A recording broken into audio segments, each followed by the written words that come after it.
Good morning. Welcome to the Transparency Friday morning. All the feels. Good morning. Come on in. We're going to kick things off with a video, but I went and put together a pretty, I went through and did like a nice timeline for you guys because I want to talk about some things that I think are just odd. They're just really, really odd. So come on in. Let's talk about it. Good morning. This is the Brian Thompson timeline and more. So good morning. What a weird case. Yeah, let's talk about it. It is weird. So I want to make sure when I am, let's see. Okay, good. When I'm scrolling, it's scrolling, making sure everything's working the way that I want it to work. All right. Exactly, Mr. Sir. We're going to talk about that. We're definitely going to talk about how did he know the guy would be at that hotel. But it's actually interesting because I don't think he was staying at that hotel, Mr. Brian Thompson. Also, we'll talk about Brian Thompson's past. We'll talk about his 2017. He got a DUI on 420. He was celebrating a little too hard. April 20th, 420. So, all right, let's look at a video. It is very early in Cali, so good morning. I won't ring my bell yet. Good morning, mods. Yeah, he was staying at the Marriott, I believe. We're going to talk about all of that. Let's do a nice little. But first, I want to play a video.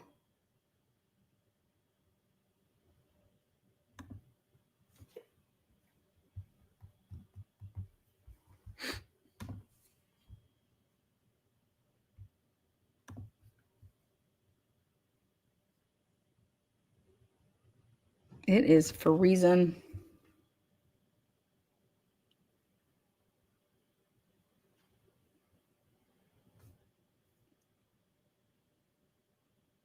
Okay.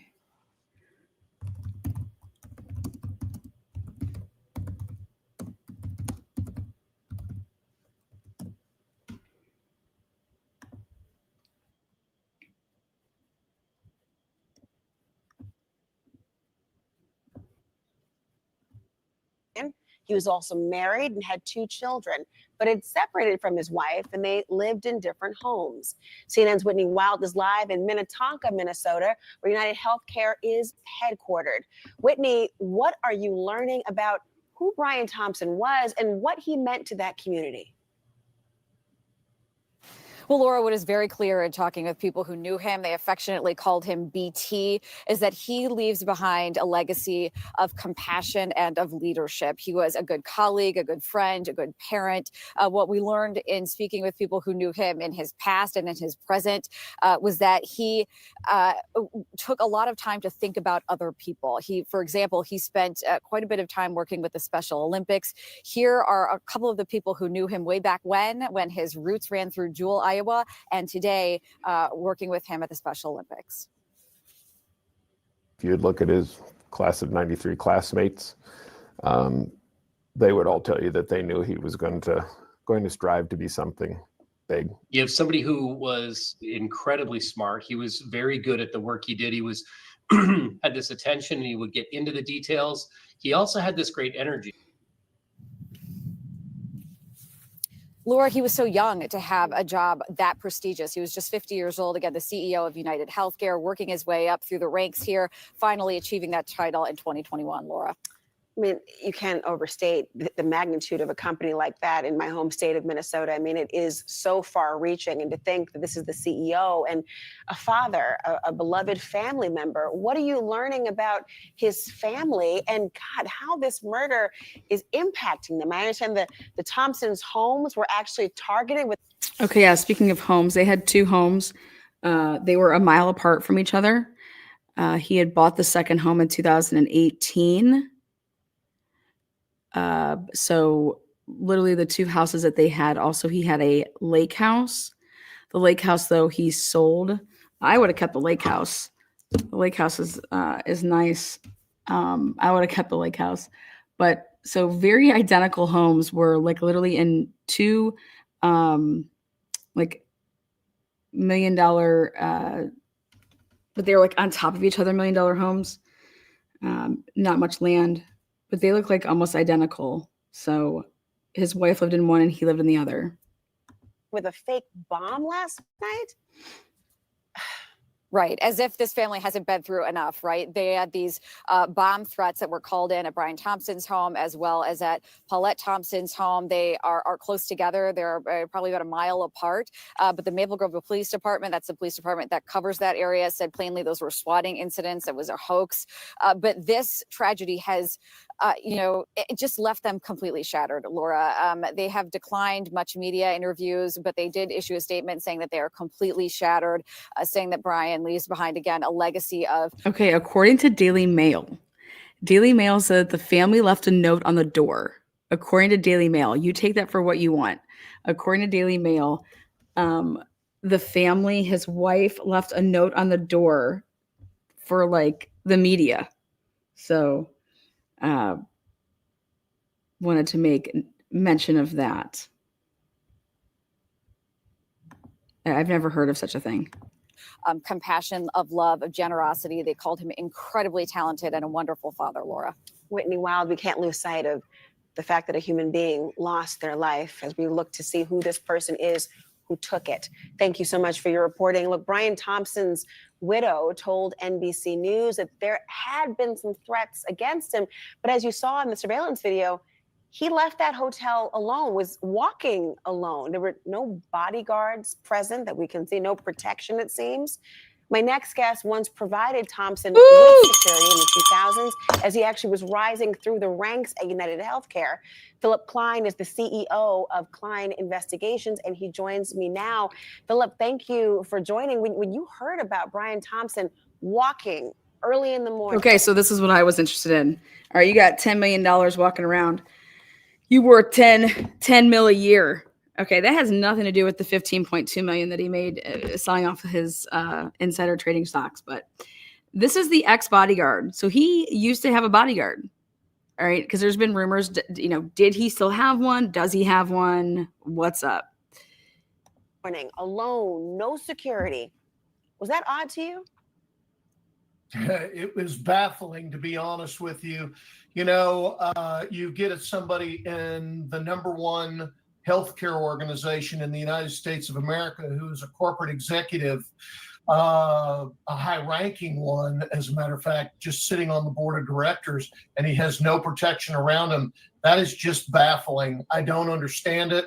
We still don't understand it. It could have been one of two things. According to the teams that we've listened to today, and of course the news media giving us information. One, it could have been a personal choice. He may have not liked living in the bubble, and that's what we call somebody that is in the middle that we are protecting. It's called the bubble. We're around him. Even when he goes to the restroom, we're still right outside the door, that sort of thing.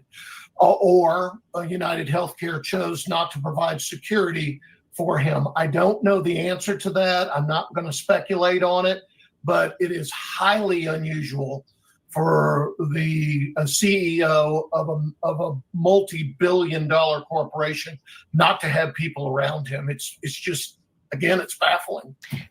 The other thing that's baffling to me, and you guys, it could be not baffling to you, but I'm going to mention it.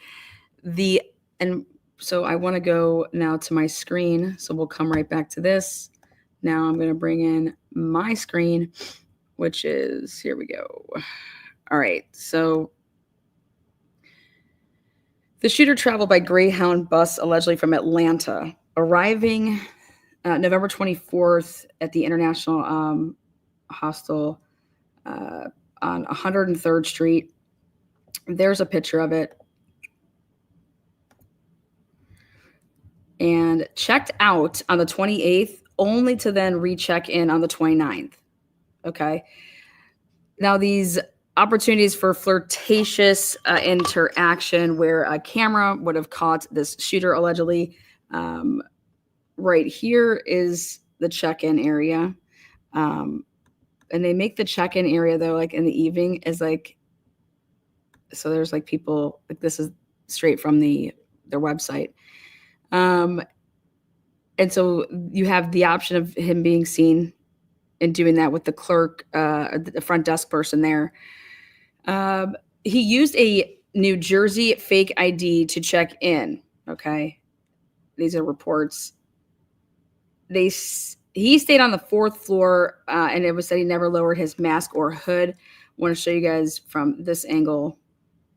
That's the top floor. Yeah. He stayed in a dorm with other persons. There was 2 other people, and this is what a 4-person dormitory room looked like. And I got another picture because depending on if you know the people or not, I'm going to show you how they situate these rooms. They have these little lockers in them. I've never stayed in one personally. I don't think I ever will. But right here, I want to talk about this now. This is your lovely morning breakfast bar. We see them in all the different hotels. And so I then literally struggle, that this man would go and use a Starbucks. Okay?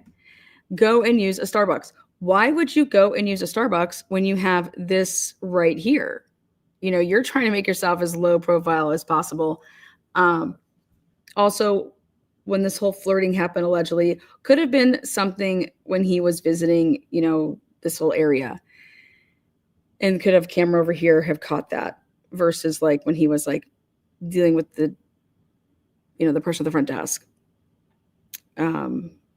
So then we'll go back to this. And then, so I was like, this is wild. This place is nice. Additionally, what they offered there at this hotel, see all these additional lockers you can get? This is a different, like, I don't know, locker row. But instead of just in your room having that locker, you could get additional lockers. Okay.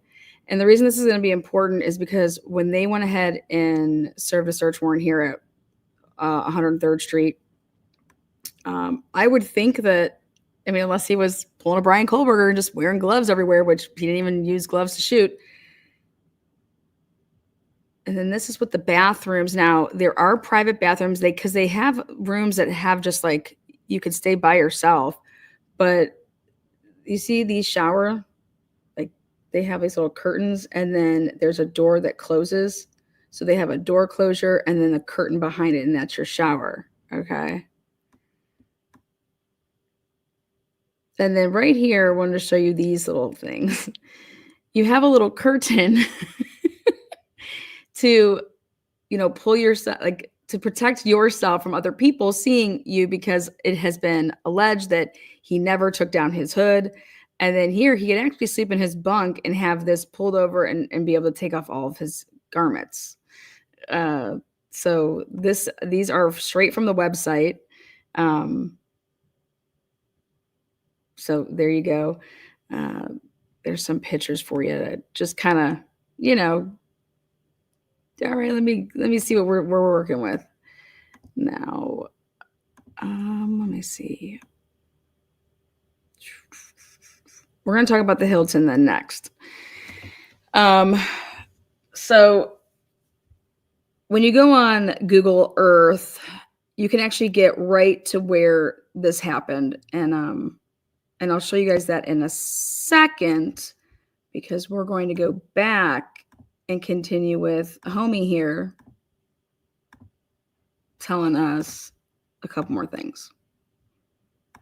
That might be so counterintuitive to people to think that, you know, security, many people think are relegated maybe to high profile athletes or entertainers or people in Hollywood. But the idea that there would be some vulnerability for people in such high profile positions, I think is becoming quite apparent to people, at least this evening. And when you look at that video, the hour of the day, the landscape of Manhattan, just how vulnerable was he to any attack? Any attack. It could have been a person that had him targeted. It could have been just a a street vendor. You just never know. I What's thought up, Moose? Mary Ellen kicked it out of the park. I love Mary Ellen. Every time she's on television, I'm intrigued by her. But one thing I haven't heard from a lot of people, two things. Number one, when the event happened. The event happened at 6:30 in the morning. A lot of people say, well, between 6:30 and 7. A lot of people say, well, why is that important? Well, that's shift change for the New York Police Department. So there's not a lot of street officers on the street at that point in time. Second, I believe, just from what I've listened to from newsreader reports and Intelnet reports. Interesting right there. I wanted you guys to hear that. Well, that's shift change. He's damn right that's shift change. And yesterday I showed you guys how the first responders of the police were like, trying to give CPR and waiting on the bus. And the bus still, wasn't there. And then whoever made the video, merged that second part in when the ambulance was there. So that's interesting because let's talk about it. I'm trying to find out when exactly Brian got into town. The shooter was there, roughly like 10 days beforehand. That's pretty wild. If this is this, if the person that they're saying is the shooter is the person at the hostel, I put it out there. I said, I want to know if there was multiple people wearing the same type of outfit. And so therefore you would be tricking the cameras, but ultimately that would mean that those people would be involved if they were all wearing different outfits and had people dressed like that. So, but the shift change, that was interesting. That's what he thought of. I think it's odd that he just wouldn't be staying at the Hilton where the event was, because when I first saw this, I said, why is he walking outside? This is the Hilton. Like, where is he going? This is around the other side. This isn't, if you actually look at it from all points around, I would think that he would have been on the opposite side. Or I should say, like, I'll show you guys in, Google Earth. It's better, easier to understand. Why wouldn't he just be staying at the Hilton? And then here, guys, that morning, they started at 8 a.m. So like he's out and about early for an 8 a.m. It's kicking off at 8 a.m. This investors meeting. They started the meeting. Like they started it. And then Andrew, the face of United, he comes and goes, okay, hold on. We have to stop. We just got wind that there was a shooting, and the shooting, like it's one of our people. So very interesting that they wouldn't have wind about this shooting to the point that they started at 8 and they're in this meeting. So that's like an hour and 15 minutes. And they don't know that this is Brian that was shot.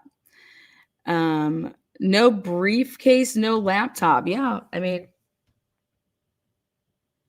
I'm sure he has his people bringing that. I don't know. But this is so specific to the point that if he gets off of a bus stop at 6:17, which we're going to show here in a minute, or I'm sorry, at 6:15, goes to the Starbucks at 6:17, all right, and then is able to shoot this man and to know where he's going to be at 6:44, that he's, that he's going to be even outside. This man did not care that he knew that there's all these cameras around here. There's crap. Everybody's in those SUVs right there. There is a woman right there. Okay. I'm beginning to think that this is more of like an inside job versus a John Q type situation, because I would think that this would require a lot more intel for the person that was the shooter. Yes, the Hilton is just an average. I was looking at it. It's only $181 if I was to go and stay there, which I think is extremely cheap for New York City. I don't think the lady in the corner got lucky at all, because think about it. This guy has zero beef with her. I mean, he's got zero beef. I personally, if I'm going to tell you what type of a killer I enjoy, it'd be someone like this, that you have your target, you just go kill the person you want to go kill, versus you thinking you're just pissed off and want to go shoot up schools or put a bomb somewhere. Whoever the hell you're pissed off at, go right to them, handle your shit.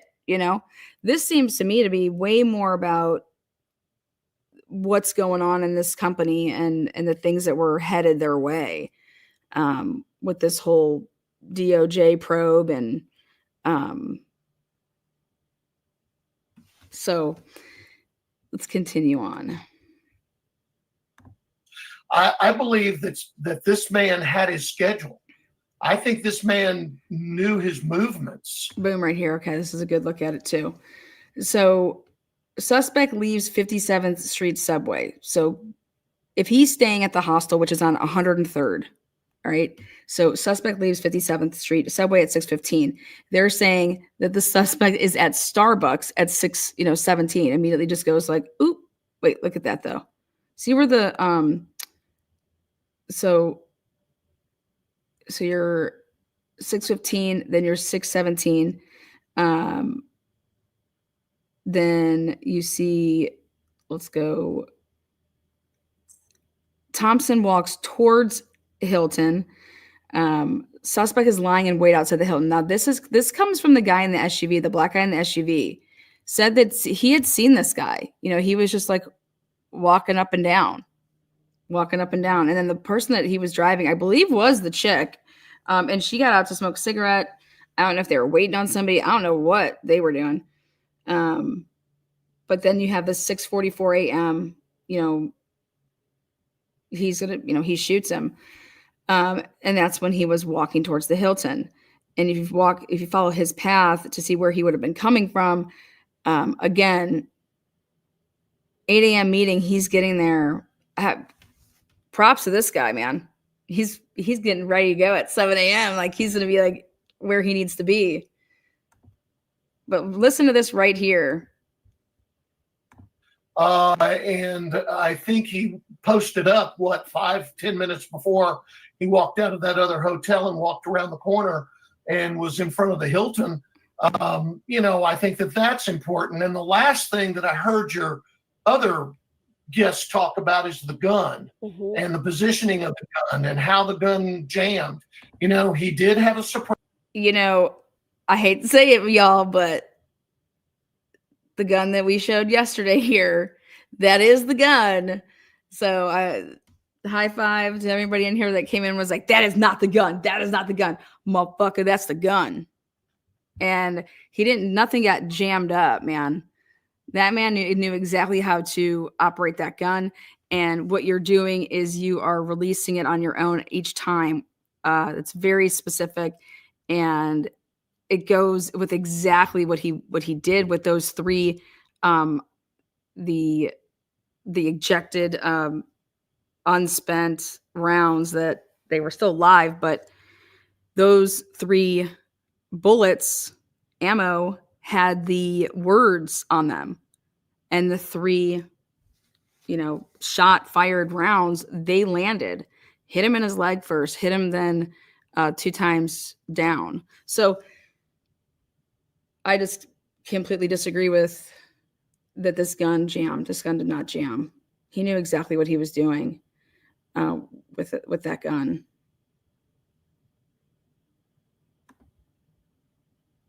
But this ex-bodyguard is basically saying, how would anybody know his movements? How does anybody know where he's staying? How does anybody know where he's going? I'm going to back this up just a couple seconds.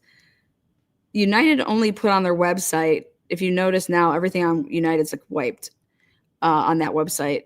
But they only put that there was this meeting, not where it was located or anything like that. I think that's important. And the last thing that I heard your other guests talk about is the gun and the positioning of the gun and how the gun jammed. He did have a suppressor. He did have a baffler on that gun from what we've seen. in the videos that have been supplied to all of us out here in the field. And the gun jammed because of the recoil of the action on it and the baffler, and not only that, but the silencer. Let's just call it what it is, a silencer, and it did not set off any of the monitors in the city area that listen for gunshots that would have put police in the area immediately. Wow. So it just seems like the perfect storm. Well, Philip, I mean, we don't have much time. He calls it the perfect storm. He calls it the perfect storm. Okay, now I'm going to go back to, hold on one second. All right, so let's go. We're going to share back over here. Now,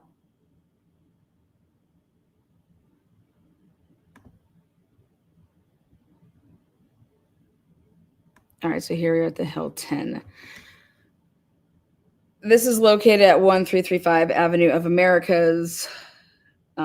This was the host location for the annual investors meeting. So the event began promptly at 8 a.m., but was quickly interrupted. Hey, guess what? We are the shooting, and was actually somebody, so it ended events for like not just that meeting, but I believe there was events throughout the whole day. That was the night, the tree lighting that they let that go on. So I believe that these guys were, I don't think this is something that you're flying in and flying out for. I think that these guys would be hanging out. Again, this event was listed on the United website, but not the location of the meeting. So anybody that would have checked that website could have seen that there was a meeting, but they would have not known the location of it. And then we're going to talk about this Marriott here, and we're going to come back to that. But so at 6:15, leaving the 57th Street subway, if you do the math on when he would have had to leave the hostel, you're talking about like 5:30. The Starbucks picture is not the smiling picture. That's not where that comes from. It's actually when he is just standing there, all buttoned up with his mask and hood up. And then the shooting, at 6:44. Now, he enters Central Park on this e-bike, and then beautiful. And then exits at 77th Street. Then he is seen on 80. So a cam sees the shooter make a right onto 85th Street, and then this is where he is without the backpack. Now, or is it not the person that is that's the shooter? This is at 7 a.m. I mean, he's booking it. Don't you think that he's booking it?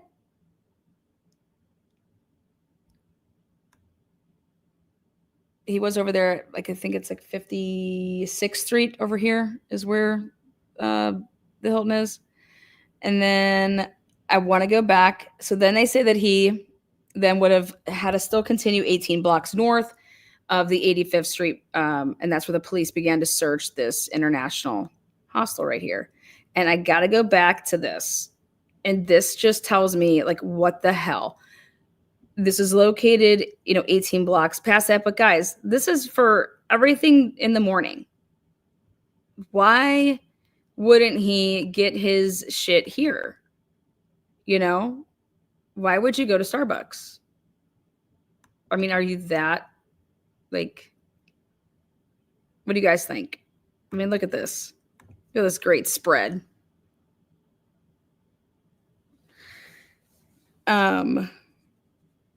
So anyways, this is where I believe the cameras that caught, I'll show you that picture, but I don't know. I wouldn't want to also miss my opportunity to shoot this man. I mean, Starbucks might hold me back. I got to get over to where I'm going. So hold on, let's go back here. And now the next thing I want to point out is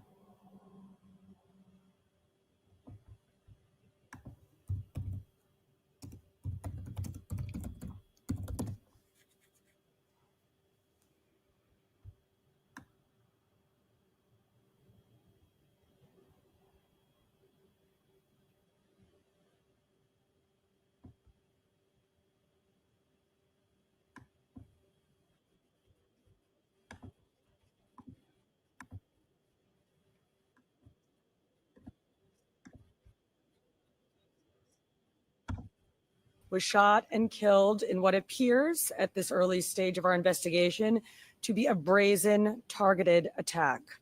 This does not appear to be a random act of violence. Many people passed the suspect, but he appeared to wait for his intended target. Police were still searching for the suspect, who fled on foot wearing a black face mask and a gray backpack. United Health Group was hosting a scheduled investor event at the hotel on Wednesday. But Chief Executive Andrew Whitty took the stage about 1 hour after its start to announce it was canceling the remainder of the program. Thompson was named CEO of United Healthcare's insurance unit in April 2021, after working at the company since 2004 in several departments. According to the company's website, United Healthcare did not respond to a request for comment.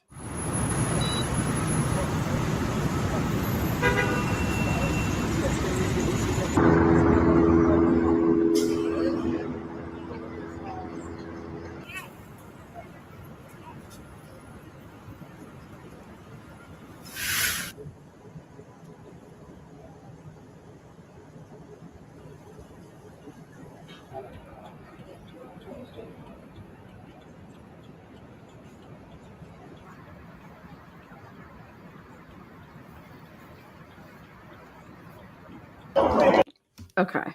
So my question is why was he over here? Why was he walking on that side of, like, it seems like he walked past it. Like, I don't know what entrance he was trying to go in, but you would be walking, he's walking the wrong way. Has anybody noticed that?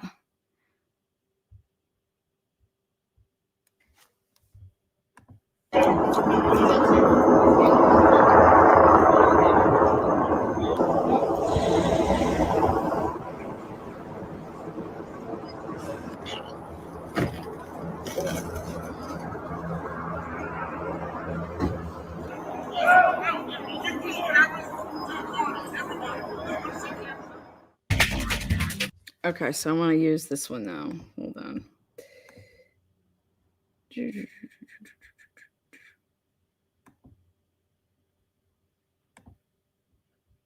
Oopsies. Okay.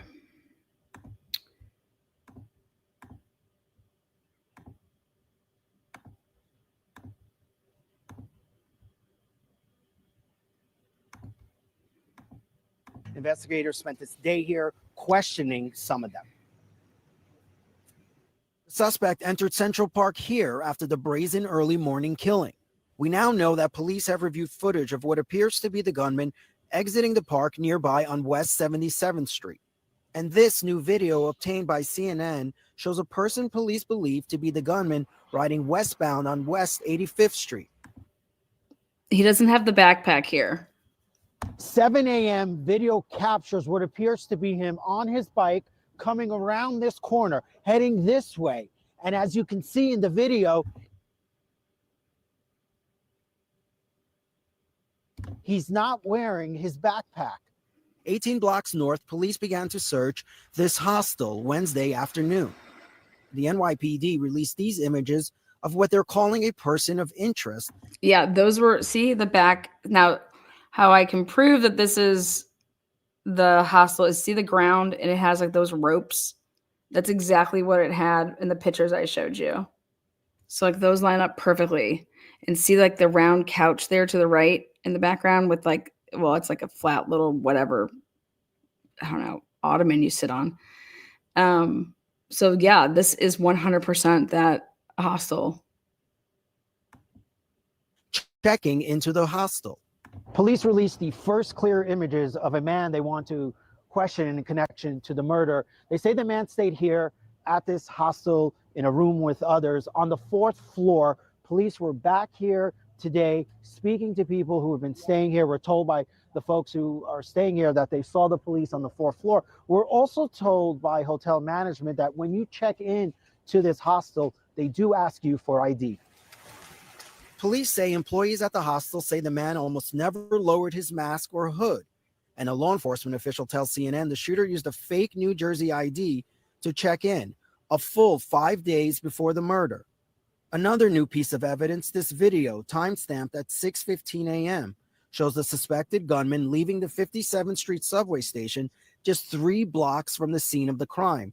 30 minutes later, Thompson would be fatally shot. Then there's the words delay and depose found on a live round and a shell casing at the scene. Are they signs of a motive? Police now exploring whether they are a reference to a derogatory phrase leveled at the insurance industry for denying claims. Investigators also have a water bottle from the shooter left behind at the scene. CNN learned earlier today that it yielded a single smudged fingerprint. Shimon, investigators focused on specifically tonight? Okay, just for the record, they did not take Brian Drake's water bottles, okay? They just left them at the office like, these Dasani water bottles. Like, come on, man. I don't buy that they have fucking smudge print at all. No way. And so wait, let me get this straight. He chugs his water, eats his 2 protein bars, and throws them away at Starbucks within, he's just scarfing this down, or he's just hanging out. Or were they able to use other cameras to see where he, didn't have his water bottle and bars anymore? So it's interesting, Anderson, because our team, we've been going up and down Broadway and some of the surrounding areas trying to find surveillance video. And even late tonight, just about an hour ago, we were a little downtown towards 85th Street. We're at 103rd Street. We saw detectives going into different shops and restaurants, still looking for video to try and find out where the suspect is. It seems like they have a pretty good idea of when he got here, how he got here, some of his movement at that time. But at this point, it just seems they don't really have any idea, or at least they're not telling us of where. Well, it's interesting because the name of the book is Delay, Deny, and Defend. What was the difference is one word, and it's depose. And then you look at what that word means for military. Depose means to get rid of. So go look up what depose means for military.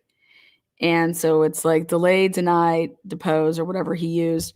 But he did not. The different one of the bullets had the word depose on it. And I just think that that's,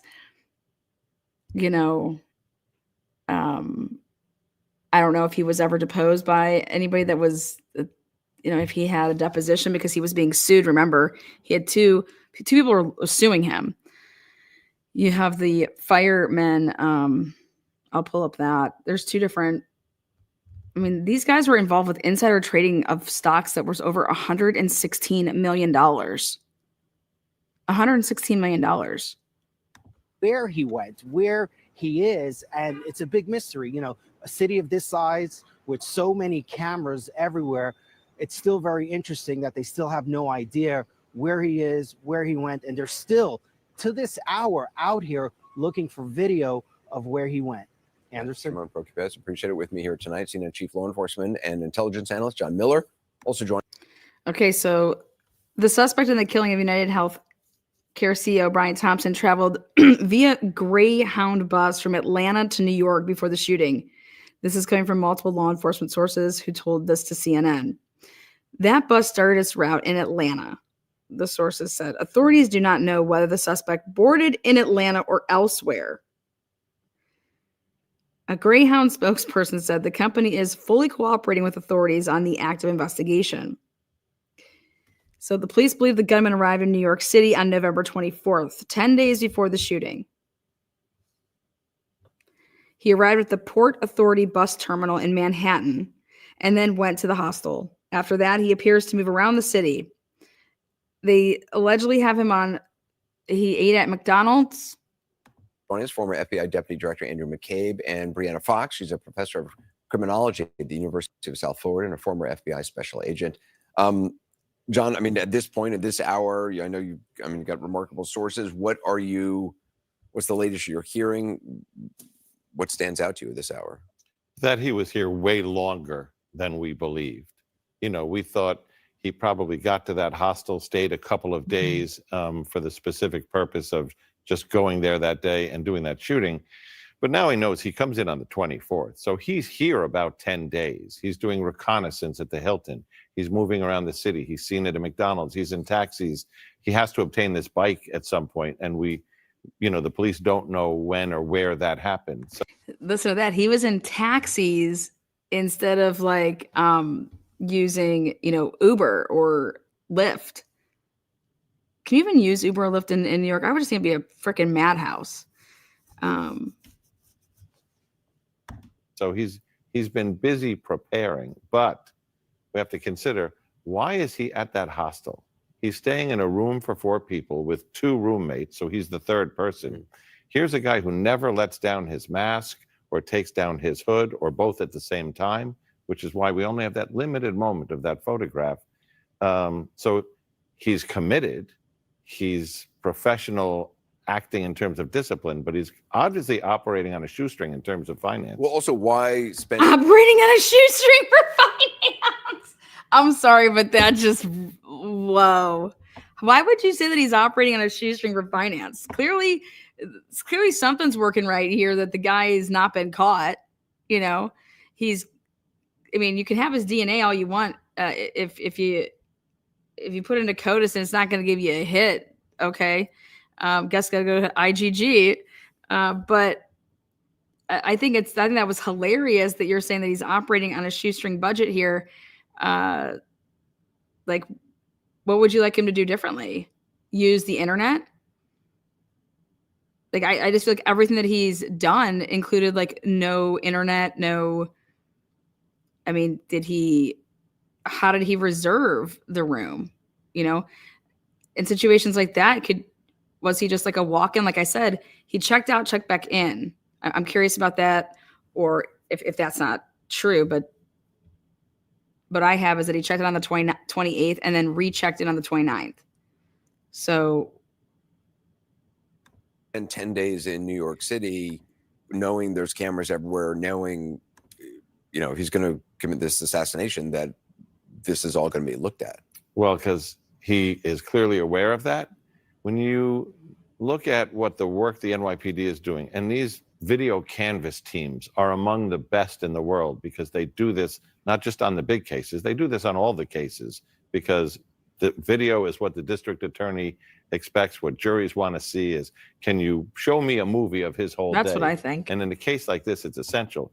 As Shimon told us, they have him here, they have him there. They're back out there tonight trying to plug the gaps of where can we get him in the space between these 2 captures.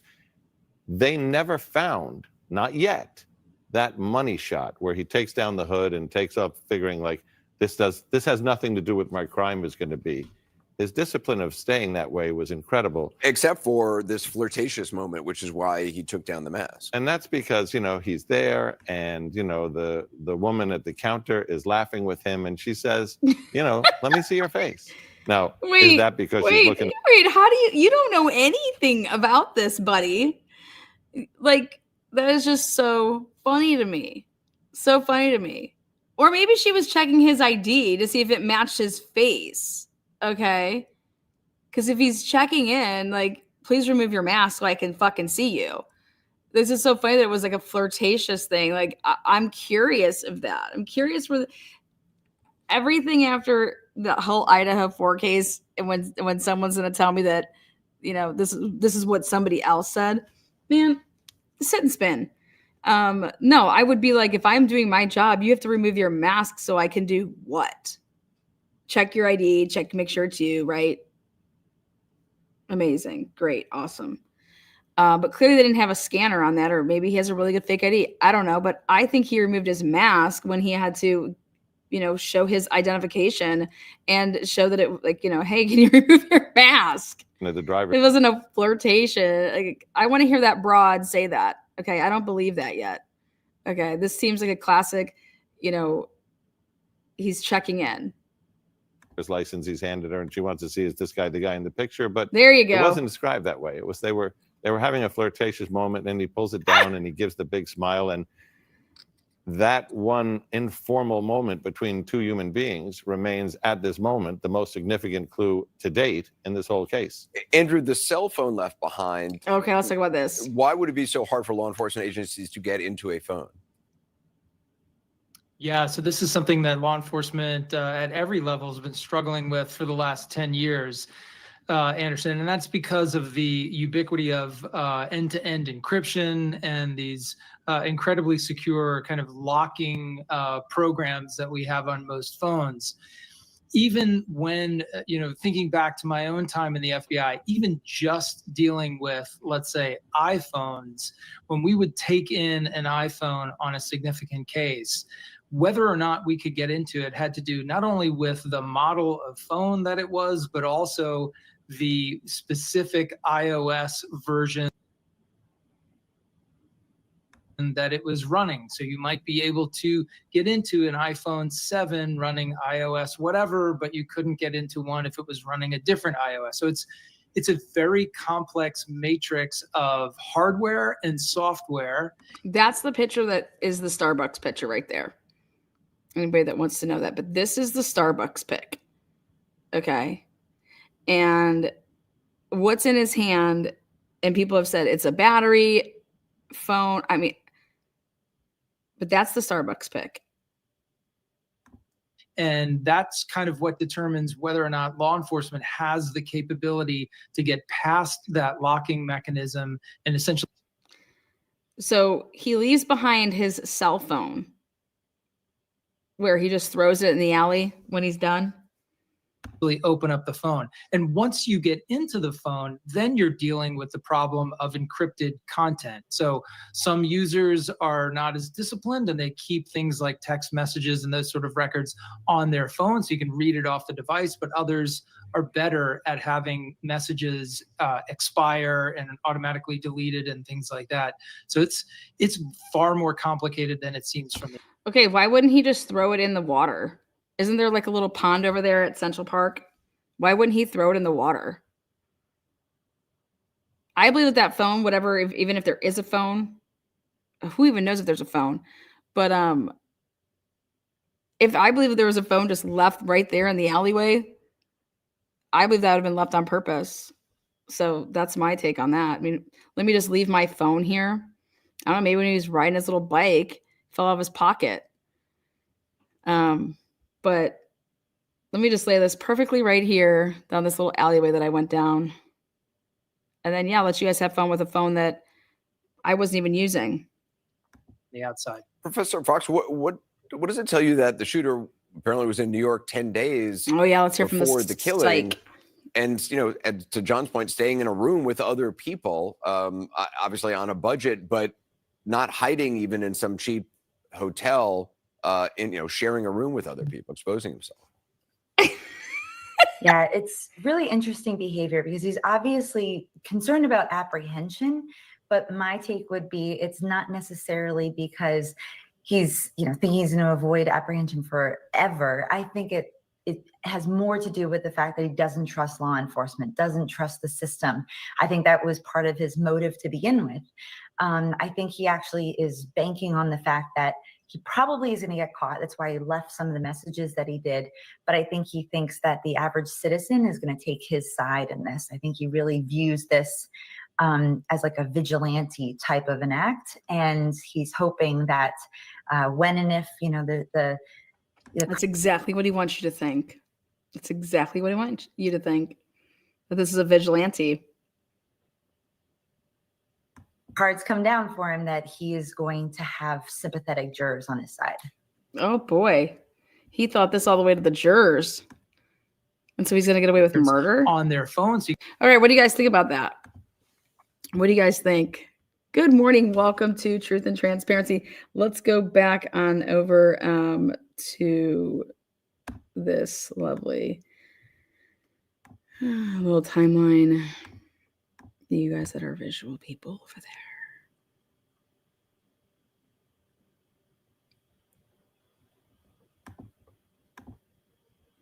Okay. So we'll go back up to. I don't think they did enough research of this place, but I don't think he had a room like that. I think he had a room like this with those little things, private little curtains. Okay.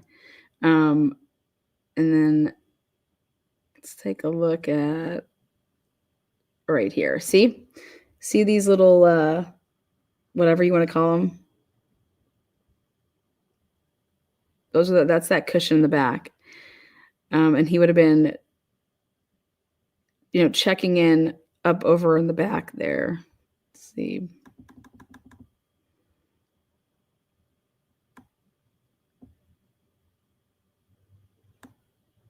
And see those little rope things? See, so that's what you're seeing right there. He's standing over, and what it looks like to me is they may have redone the ground. Or is, oh yeah, right there. Is that a camera? Oh, actually, is it the black square with the white? That actually might be right behind the, that's where you go and get towels too, it looks like. Anyways, this is exactly where this was taken. It looks like he was checking in my opinion, but let them say whatever the fuck they want. So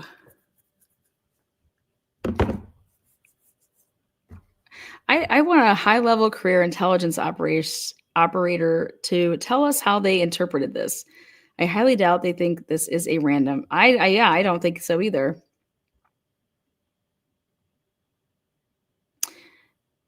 Usually when you're, if like, I mean, this is somebody that had a clear mind to go this far. Also, I'm sorry, but I want to know who denied my claim. Who denied my claim? I guarantee you I didn't get the letter from that man that's dead. Okay, yeah, he's the CEO, but who denied my claim? Why wouldn't I go kill him? Unless the guy was saying I took it all the way to the top. I personally talked to Brian Thompson, and Mofo said no. That's it. I'm fucking coming for his ass. Or do we want to start talking about what was going on in this man's life in terms of, damn, you and your buddies over here, all these other rich motherfuckers, you guys were doing all insider trading. And the DOJ began to investigate. So I'm going to pull up this graph. It's a new one. Where is it? Oh, so Brian looks like he's had some work done to, like, he got rid of the bags under his eyes. I don't know. Let's see.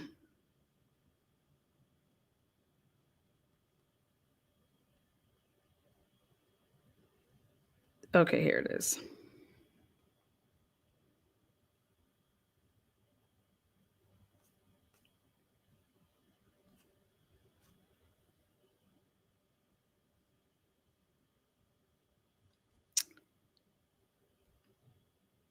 Again, good morning, everybody. How are we doing on this lovely Friday?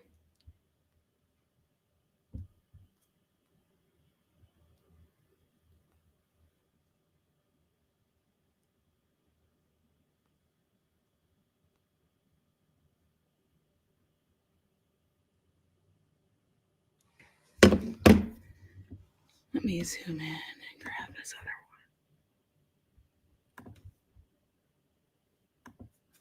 Freezing. I am freezing. That reward is 100% irrelevant. That reward is a laugh. Nobody is turning in this man for 10 G's. I'm sorry. I'm not turning in a guy that I'm over here thinking is an American hero. That's what people are thinking right now. People are saying it like, oh my God, he's my hero. And it's like, well, listen to why they're saying it. It's because they've lost family due to getting denied for stuff that they've needed. And so it's like these insurance companies seem like they don't give a fuck. All right. Okay, let's go with this graph right here.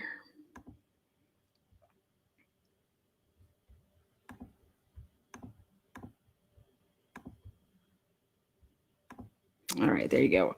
So take a look.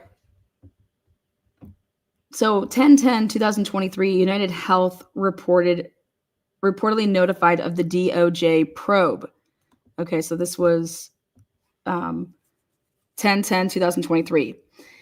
Then in 10/17/2023, Hemsley, who we'll talk about, sells shares for proceeds of 65, like literally 7 days later, Hemsley, we'll talk about who he is.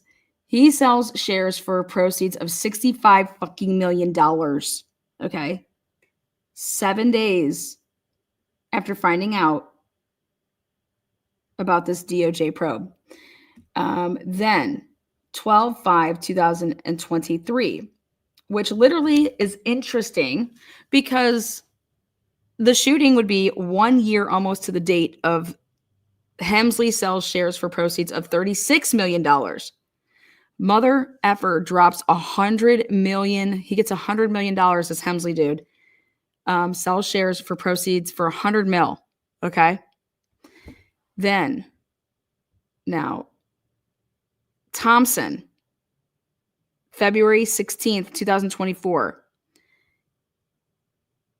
He sells shares for proceeds of $15 million.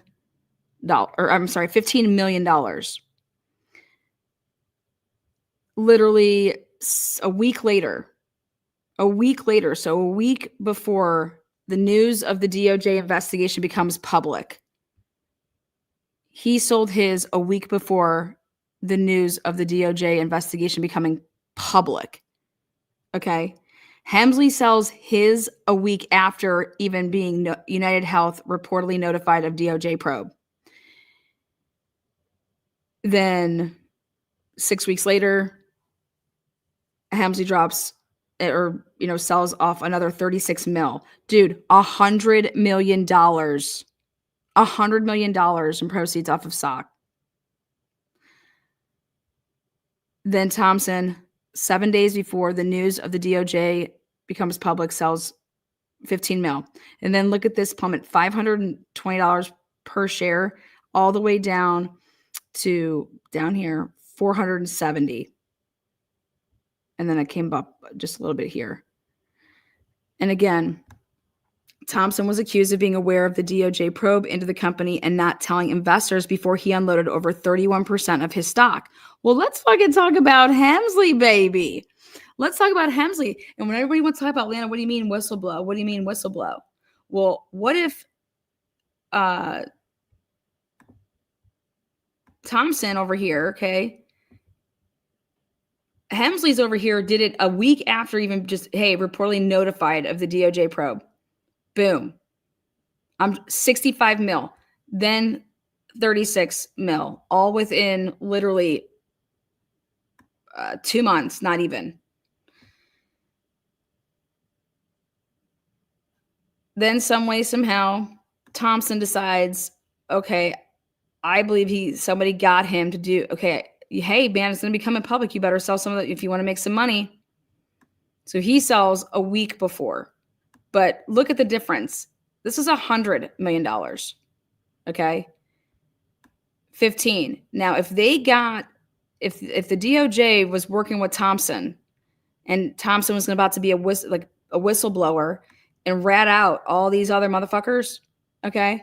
Now let's talk about why Thompson is killed. All right. This is what you want to look at. Okay.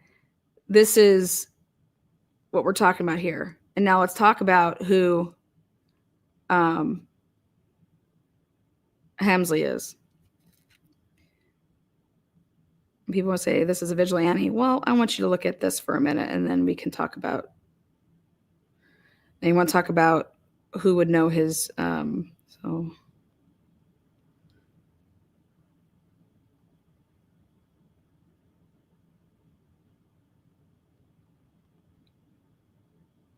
Stephen J. Hemsley. He used to be, okay, Stephen J. Hemsley used to be, okay, he's a chair of the board and former chief executive officer of United Health Group. So in August 2017, United Health announced that Hemsley would be stepping down after more than a decade as CEO and starting a newly created role of executive chairman of the board.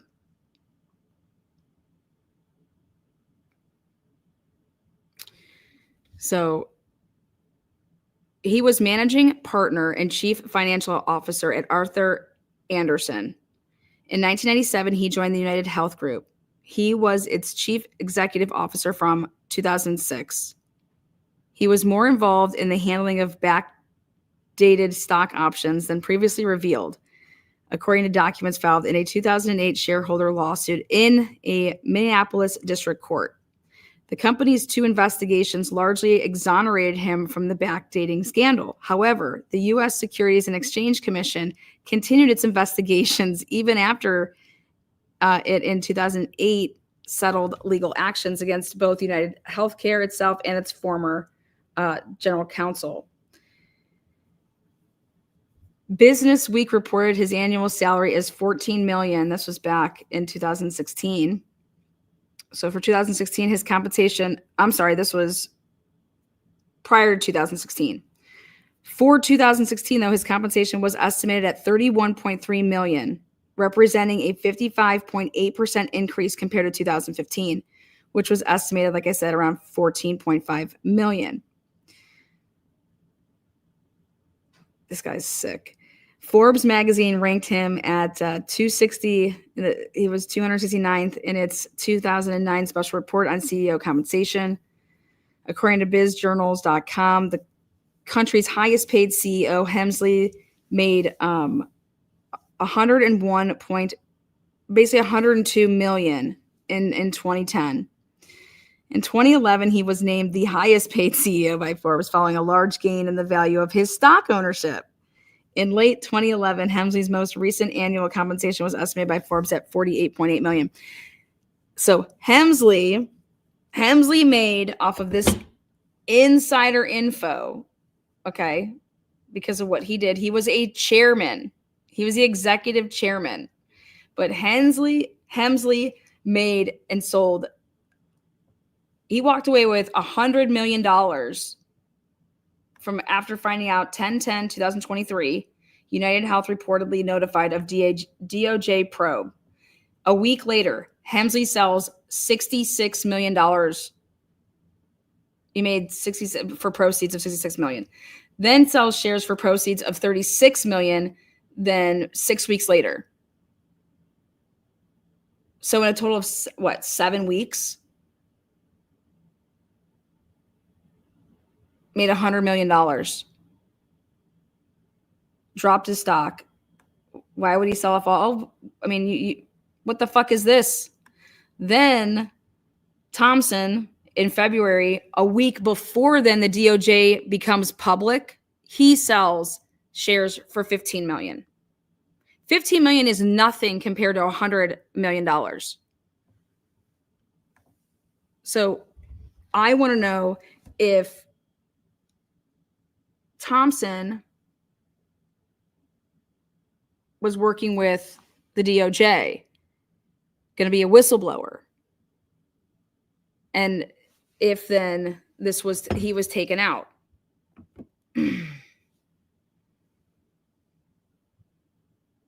Because it is this type of intel, in my opinion, to know homie's movements. Okay. Very, very interesting.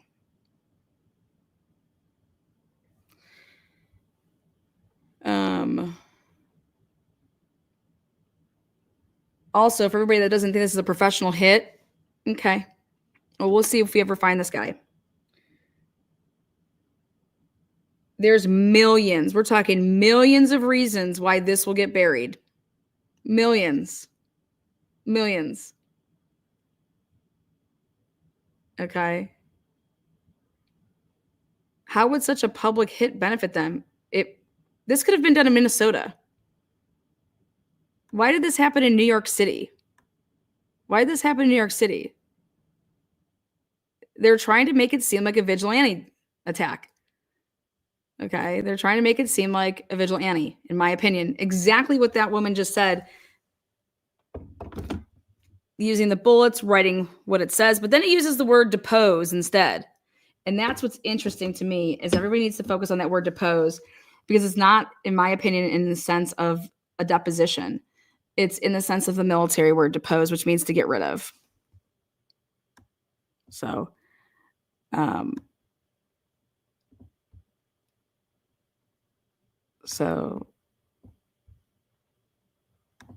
this is a message.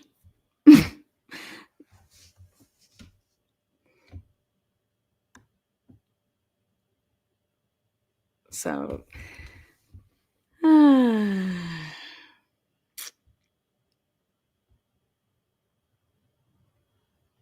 dethroning. This is wild. And this is so crazy that why aren't any of the news outlets talking about this? Why aren't any of the news outlets talking about this? Don't you think that this should be shown to everybody, what I'm showing right now? This right here. How now, raise your hand if you knew about this. Like, it's wild. You guys, this looks a hell of a lot more of a reason to keep somebody and to kill somebody. Okay? Because of what this man knew, he just became the CEO. Like, in 2017, or I'm sorry, in 2021 is when he pretty much became the CEO, 2021. Like, United has been this way for a long time. And it wasn't him at the helm. It was right over here, Hemsley. Hemsley and his shady ass. His old 72-year-old wrinkled fucking ass. All right?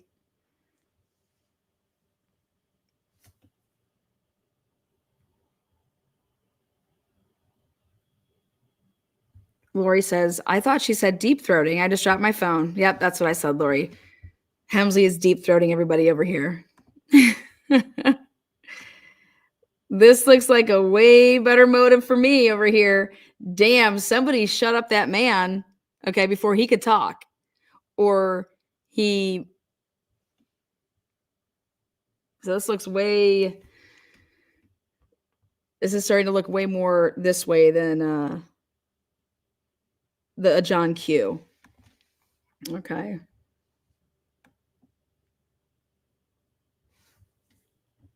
But I can't for the life of me see that I'm trying to find it being talked about anywhere. Like, what's up? Let's talk about some stuff. Where's Ashley Banfield? Let's go see what Ashley Banfield is talking about when it comes to this case. Let's go take a look. Here's Ashley Banfield. Okay. This is oh wait, before we do that. Yesterday I showed the gun. I want to show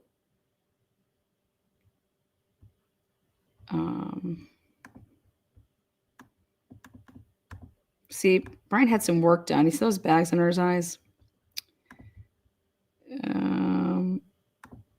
Right there. Told you. That's your gun. This is the video I showed yesterday. People were saying it wasn't the gun. It is the gun. Okay. This came out, I think, like last night. And so this is people that are showing just a regular Glock. 9mm is just not right. So then let's go look at this. This is what Ashley had on the other day. So, Ashley, what do you got for me? Well, let's talk about Atlanta. All right, let's talk about it. Here.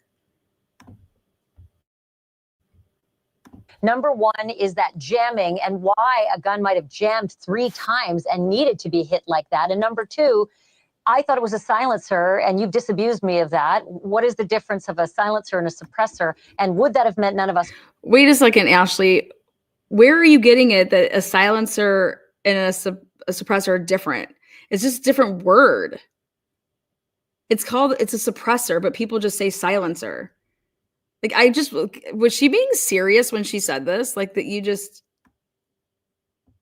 And you've disabused me of that. What is the difference of a silencer and a suppressor? And would that have meant none of us could hear all this? Oh, I A learned silencer something. is just the civilian word for suppressor. Oh, there you go. You know, it's what they call it in the movies, but technically it's a suppressor because it changes the sound.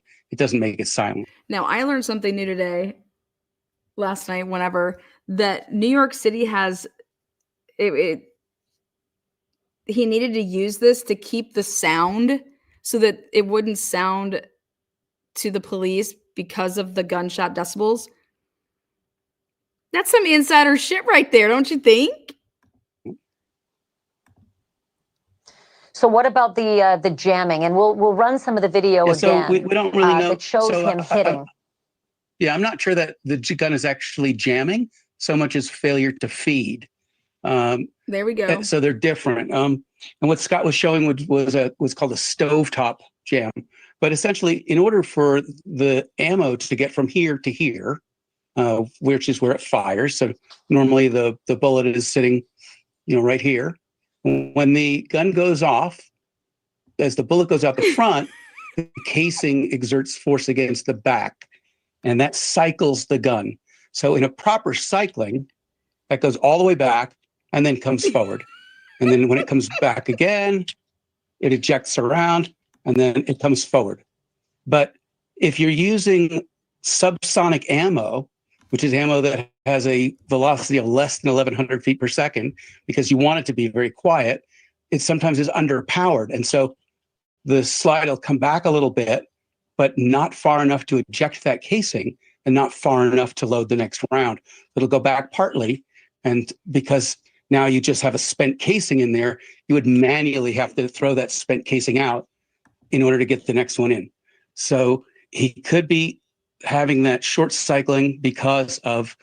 So, and none of this is what we believe here. So then we just have to stop. We believe that's the gun, and we were right. We don't believe the gun's jammed at all. Okay, yeah, remember to leave your touch DNA all over that piece.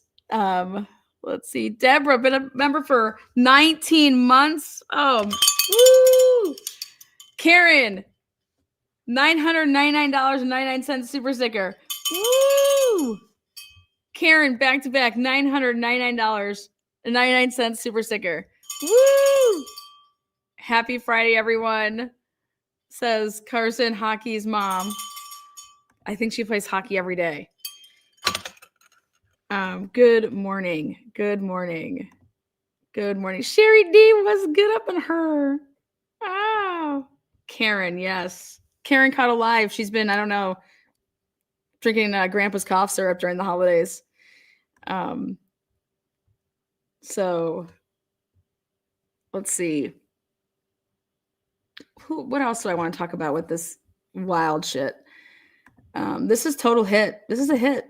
This is a hit, and they need to start talking about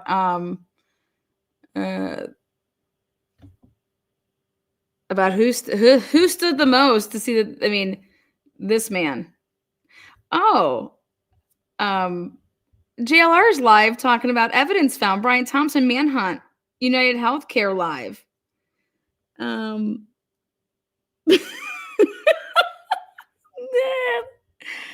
JLR, God love you. I love you, JLR. God love you. Oh, well, breaking news. The U.S. Attorney Office just arrested a Boston city councilor. Boston's just in disarray, y'all. Just in disarray. 10 days of planning. Let's see what NBC is telling us.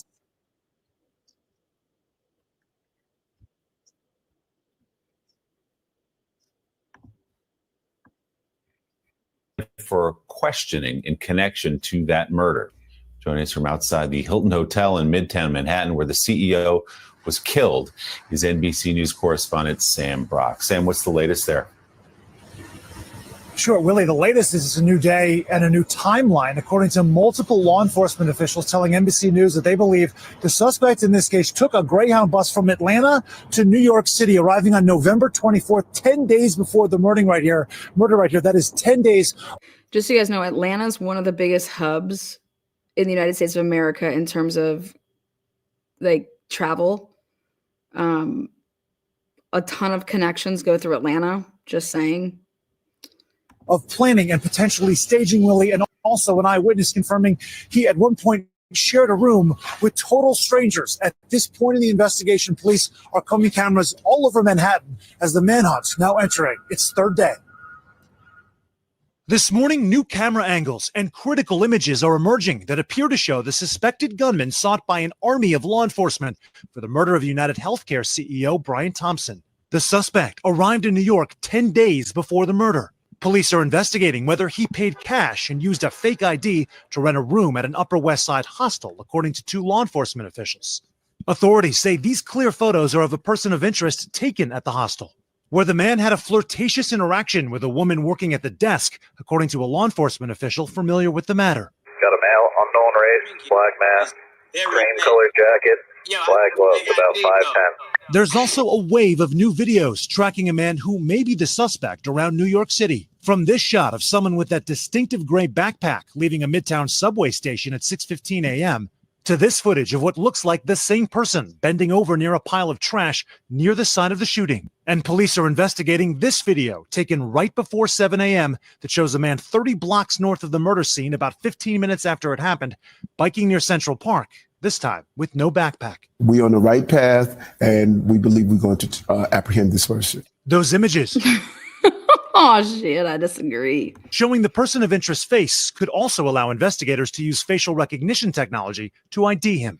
At the hostel where they were taken, witnesses in shock. One saying she shared a room with 2 strangers and checked out the day of the murder. It makes you second guess who you're actually staying in a hostel with. A senior New York City law enforcement official telling NBC News that before the shooting, the suspect bought 2 protein bars and a water bottle from a nearby Starbucks, and that That's just wild, you guys. I showed you what he had at his fingertips, but he just forgot to go and get his protein bar and water bottle. authorities were able to locate and collect the discarded items, which could contain vital clues. It could be some sort of physical evidence, a fingerprint, maybe even some sort of DNA that they can trace. The around-the-clock manhunt continuing to find an elusive killer responsible for one of the most shocking murders in recent New York memory. And Willie, healthcare companies appear to be reacting immediately to try to protect their leaders. According to an NBC News digital analysis, companies like CVS Health and Anthem Blue Cross Blue Shield have either edited or taken the photos of executive leadership off of their websites. CVS Health confirming they did, in fact, take those photos off today. They did. A ton of them did. We tried to grab a bunch. We could only get a couple before they were wiped. We're still waiting to hear back from Anthem Blue Cross Blue Shield, but it is interesting in this wider conversation right now. One of the top risk management groups in the country also telling NBC News that high-level execs and CEOs are reaching out, looking right now for added protection. Willie? Yeah, and I think a lot of people in security and law enforcement are surprised that the CEO, given that we'd heard there had been some threats, was walking alone that morning on that tragic morning. Again, Brian Thompson, the father. I was thinking more along the lines of is that they checked out so that the person could see, like, if law enforcement came there, oh, this person checked in, oh, but they left on this day. So it was a layer of protection. So, oh, this person, so when they would pull it up, oh, they checked in on this day.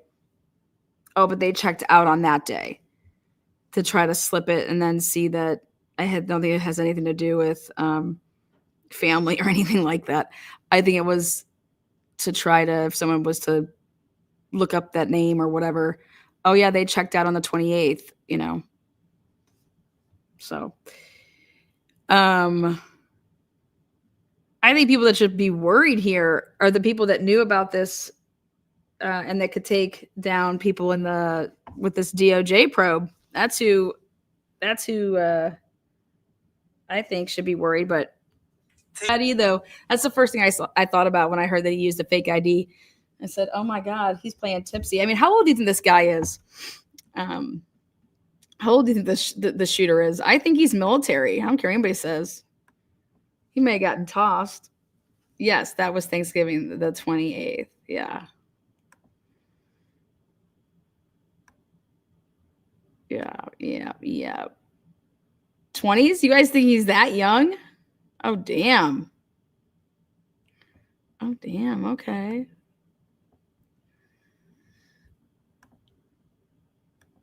of two boys. So, Sam, more on the investigation and the pursuit by the New York Police Department of the suspect, the person of interest whose face we saw on the security camera from the hostel.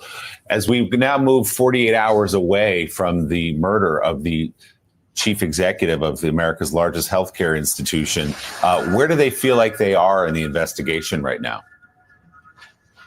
Sure. At this point, we're still waiting for an identification, really. It's not clear that law enforcement knows the specific identity, although they may, of the person they're looking for. But this sort of portrait. How many people out there think that they have this guy identified? How many people think that they have this guy identified?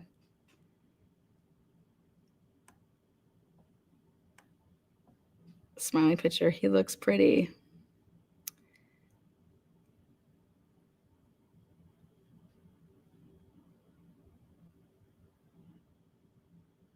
Anybody?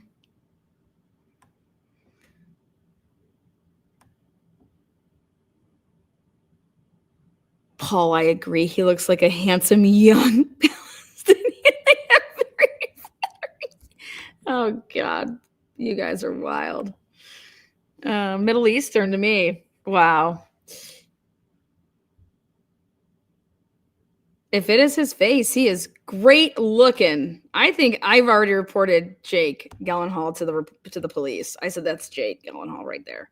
But Jake Gyllenhaal, you guys know he's like not 25 and not 20. Just throwing that out there. I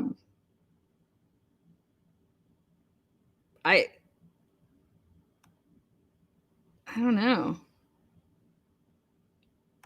I don't know if they know who he is.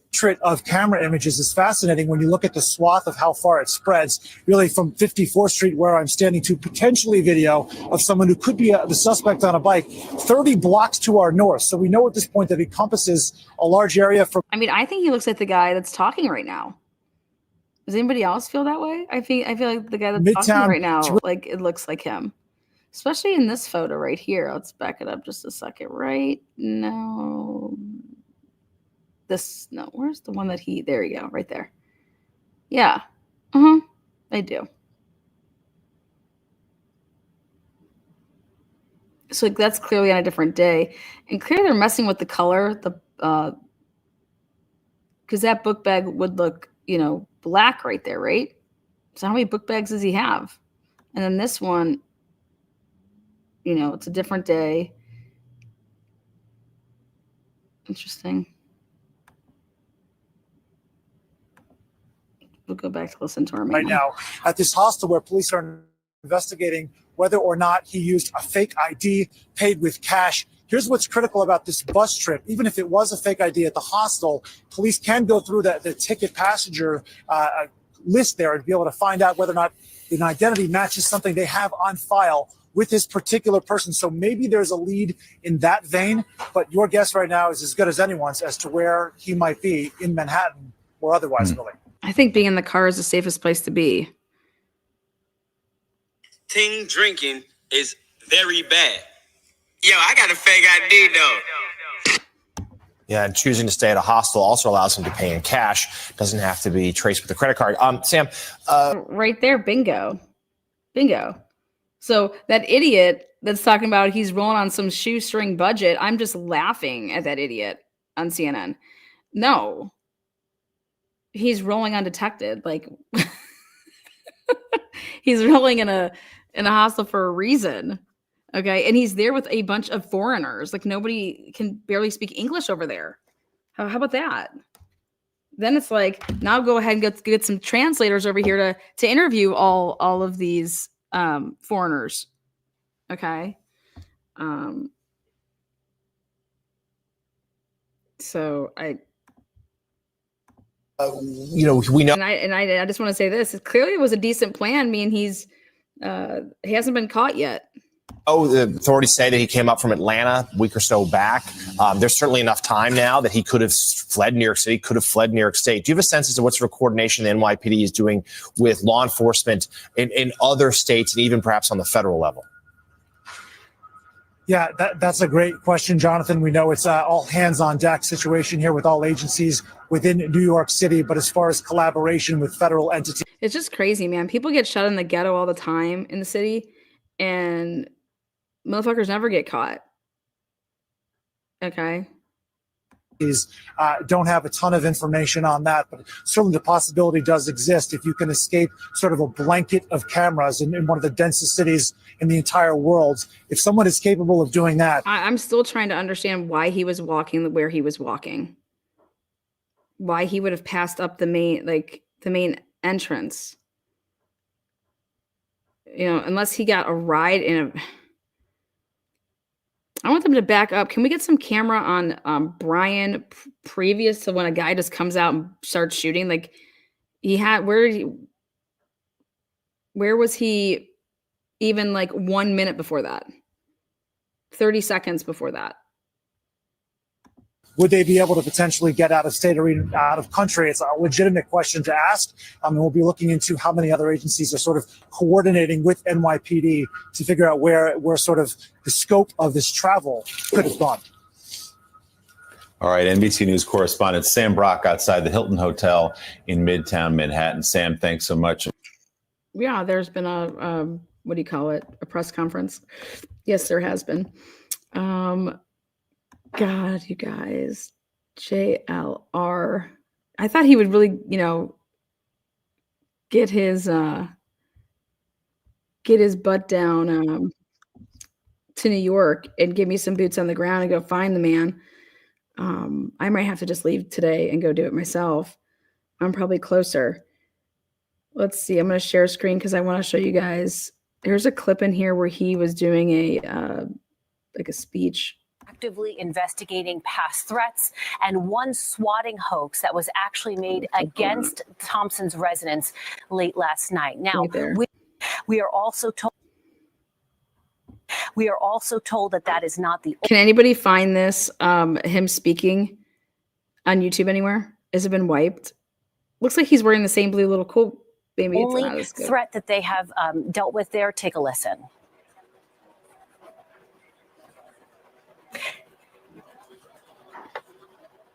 And so what we understand is, in addition to that hoax, they've also been dealing with other reports. Yesterday we reported, and we're getting a little bit more information today. I would just like to hear a speech. So, but I go back to the, Lana, what do you think of the script on the bullet casings?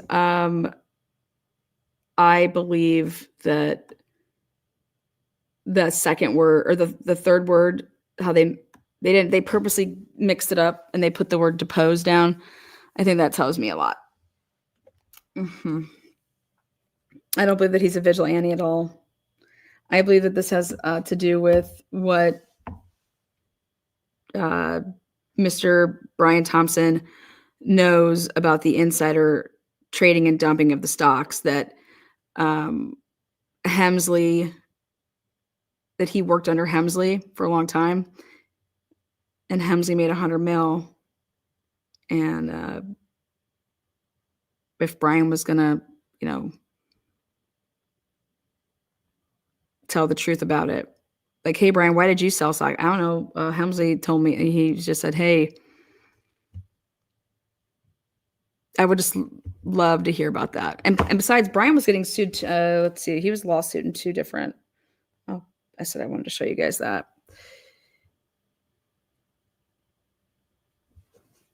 I think people with the name Brian need to be on the lookout.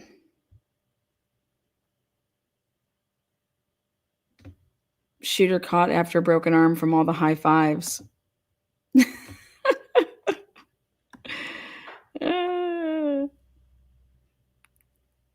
The stuff that I'm seeing in these comment sections are wild, man. You know.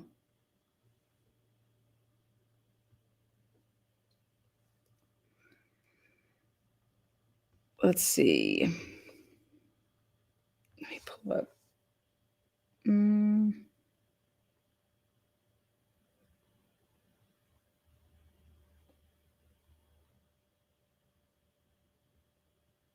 Yeah, like, I don't believe this. A female employee at the hostel where the alleged United Healthcare CEO killer was staying told police that she had been flirting with the masked man and at one point asked him to lower his mask so she could see his face.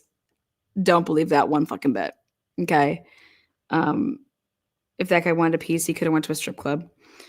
I had been like, I don't give a fuck if you're asking me to see my face. He had, look, it's lining up perfectly with him being at the counter to check in, check out, to show more like check in.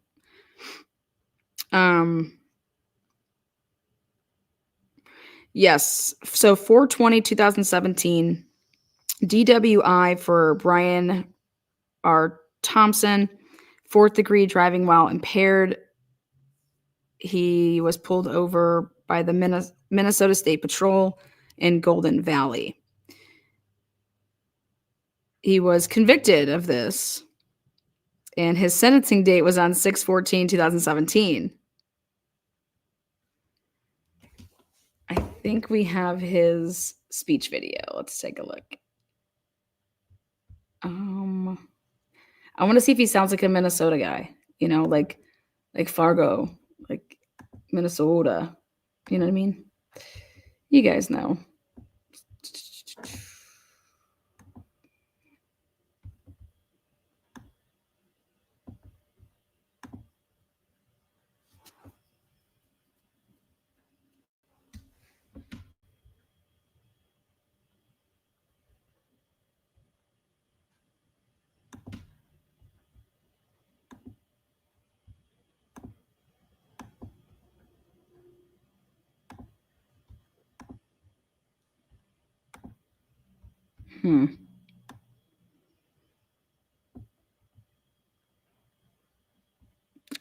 Let's see. He spoke at a 2021 event. Let's see if I can pull it up here.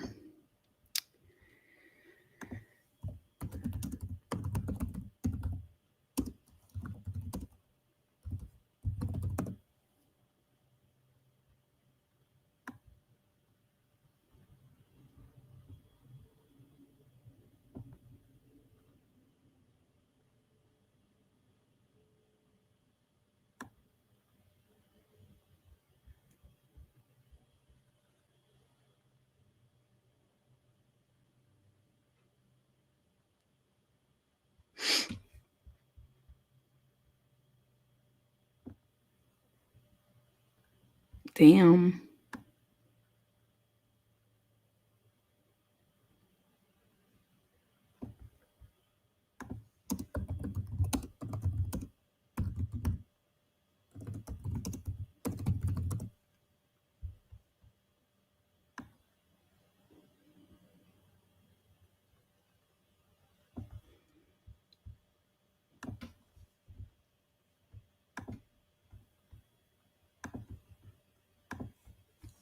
That Paulette Thompson said her husband mentioned that he had been receiving threats.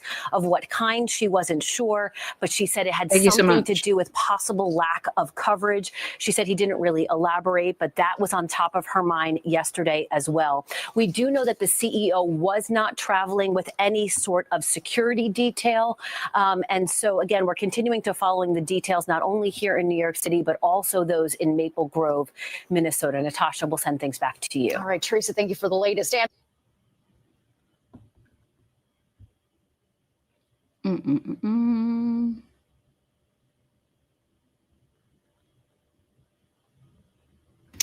Okay, he spoke out at a Reuters Total Health event. Okay, let's see this.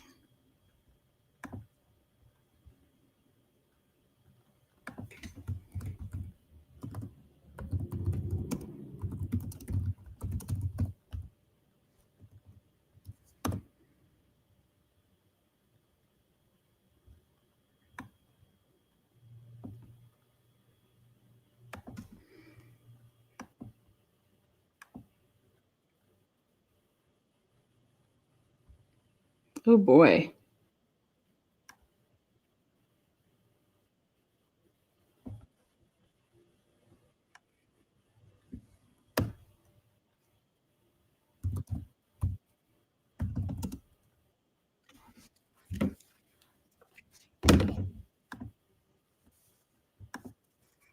Oh, thank you there, Brian. Thank you for gifting that.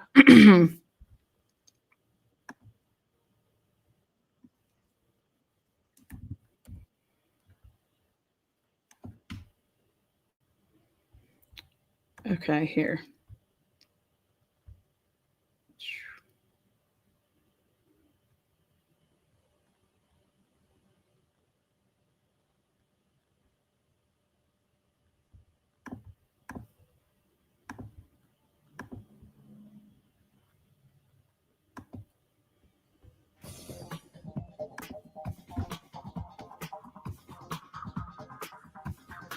This might be an unexpected comment coming from someone in my position, but our governments are the perfect change agents for healthcare, with some of the best leverage points to advance modernization of healthcare as a system.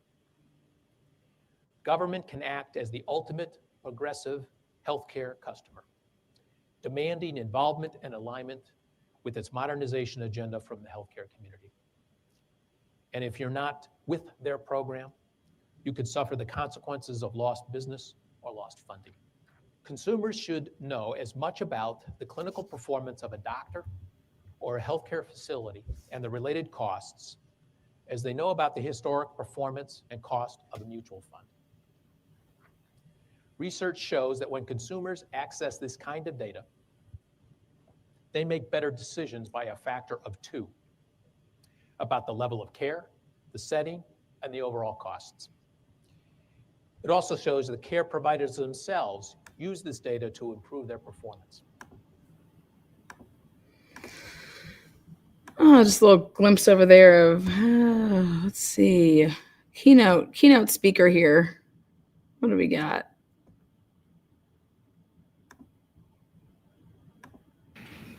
But I then turned it around and thought that if, in fact, we could have a productive conversation, that would be a pretty good use of time. So I'm not going to give a 20-minute infomercial about United Health Group. I'll give you about 2 minutes so that I can give you a sense of kind of the scope of the enterprise, so you could get a perspective of what we see in the marketplace. And if you think it is, then you have the wrong guy up here for sure. Okay, What I let's will see. call a keynote conversation with you, because I don't really think about this as a presentation or a speech. And if you think it is, then you have the wrong guy up here for sure. I was a little bewildered when I got the invitation and about exactly the perfect relevance that United Health Group's experience might have to all of you. And it crossed my mind that you might have been desperate for a speaker of some sort. But I then turned it around and thought that if, in fact, we could have a productive conversation, that would be a pretty good use of time. So I'm not going to give a 20-minute infomercial about United Health Group. I'll give you about 2 minutes so that I can give you a sense of kind of the scope of the enterprise, so you could get a perspective of what we see in the marketplace. I'm not going to dwell on healthcare politics or policies in particular. If you want to get into that a little later on, that'll be fine with me. I'm prepared for that. But I'd like to take a day off from that and talk about something else.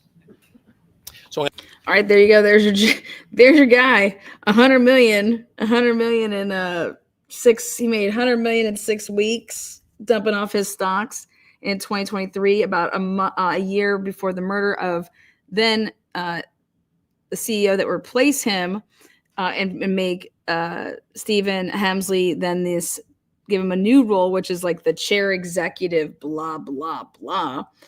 And ultimately, we just have a huge circle jerk here of, do we think that Brian Thompson was taken out to the knowledge that he possessed and could possibly whistleblow on all these greedy ass fucking motherfuckers in the world that are behind all of our insurance companies that are fucking us every other day? So you guys can find, just Google the fucker. I don't believe it has anything to do with his estranged wife. She is a successful doctor.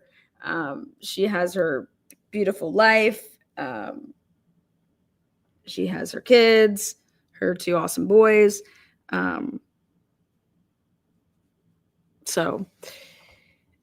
Yes. Or you can think that a vigilante did this that had just all of this somehow intel that a vigilante would possess. I mean, you guys, I just don't see it. This person had knowledge, man. This person that shot Brian, he knew where he was going to be and when he was going to be there and what his like routine was, you know. So I would start asking questions to the people that were there and that know this man. DFC gifted memberships. We're going to start doing some shots here. Young Black Economist. There she is. 4 months. Woo! I got a fake ID though. Let's go do some shots. Let's go see, just for the fun of it here. Let's check in and see what JLR is doing on his live. Let's see if he's even still live. JLR investigates. JLR, where are you? There he is. JLR.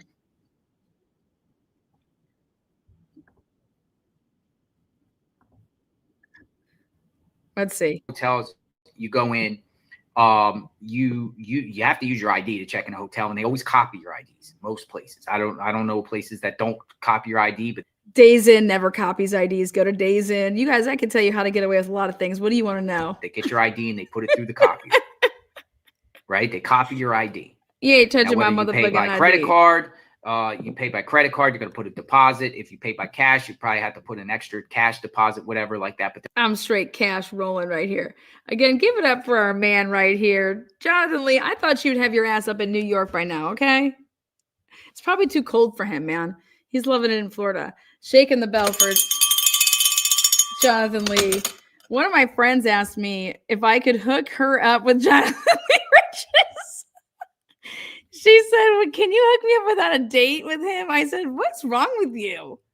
What do you mean? You just, what do you want me to text him? Hey, one of my friends wants to go on what's fucking wrong with you? You fucking go find his ass. He's all over the place. Just go hunt him down. Asking me to go text him for a date.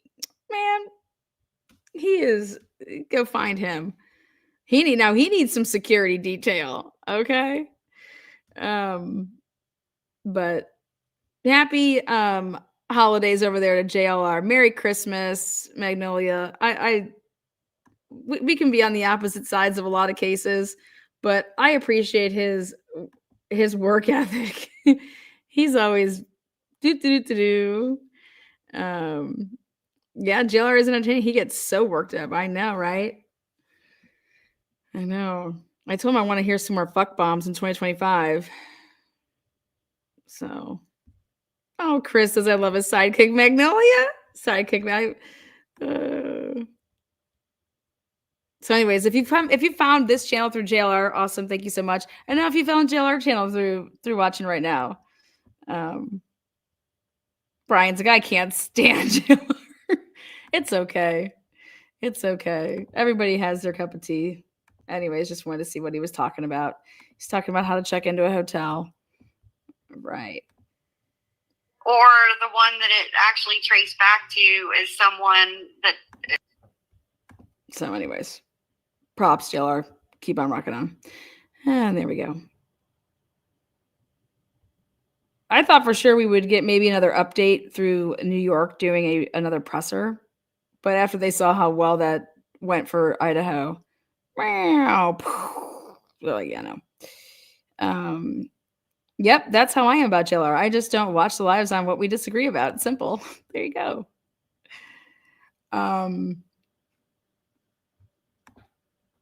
JLR has snapped on everyone. But I don't know if you guys noticed that he snapped on Richard Allen too.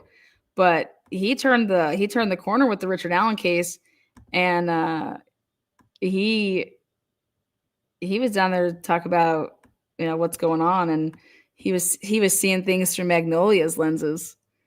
So the hostel makes me think that he did not have money. The hostel just makes me think that, you guys, it's like I gave my thought about that earlier. Well, half the people don't speak English, so good luck. And people keep to themselves. They're not going to be going and running out to authorities. They're not going to be, you could deal cash.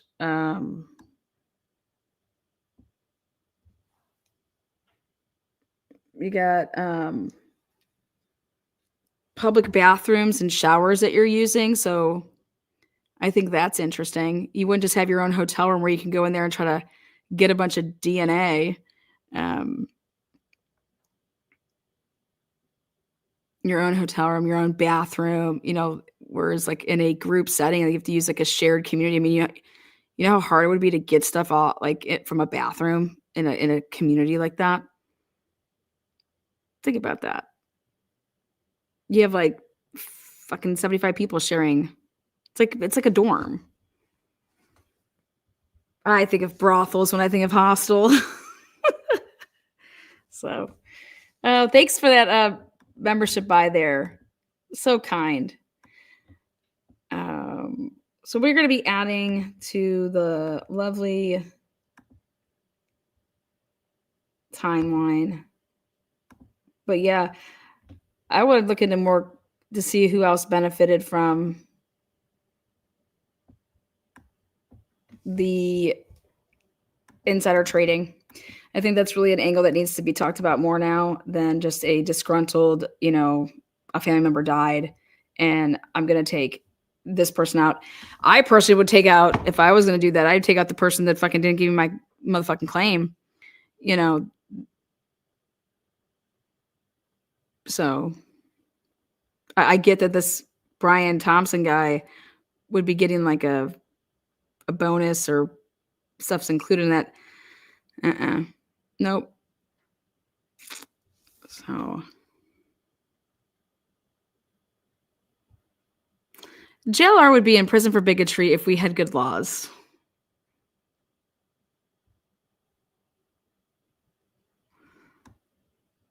Lana, you certainly cover all angles. Oh yeah, and I think this angle makes the most sense to me.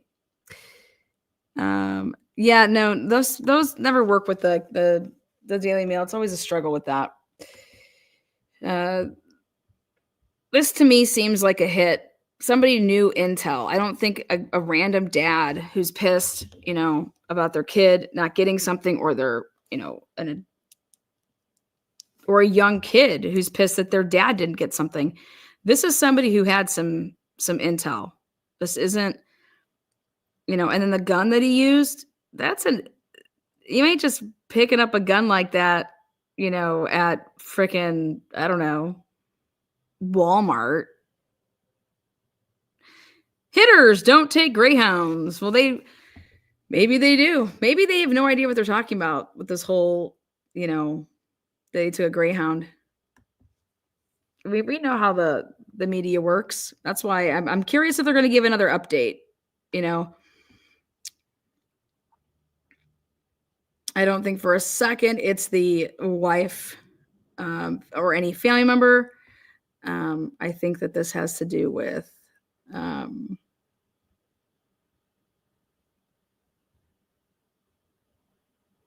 this. I think this has to do with that insider trading in the DOJ probe. And he was going to this investors meeting, and literally it was like a year to almost the date that his buddy over there, Hemsley, dropped off the last and got the last of his 100 mil that he made. I mean, that's just wild to think, boom, DOJ probe, Hemsley drops off 65 mil, then another 36 mil, all within 7 weeks of finding that out. And you don't think that that's insider trading? That motherfucker should be in jail, prison time. Okay, prison time.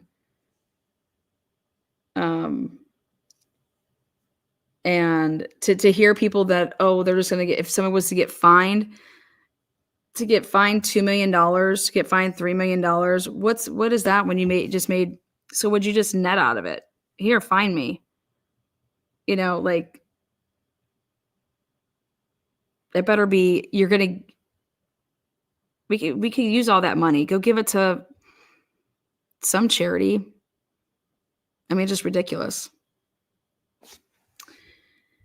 How many people are paid off for this to be pulled off? I don't know. I just think he would have been caught by now if it was like a dad. You guys have to think about that. Like, how are you getting around all of this? You know, he seemed to be calm. Yeah, I think he's protected. He seemed to be really calm.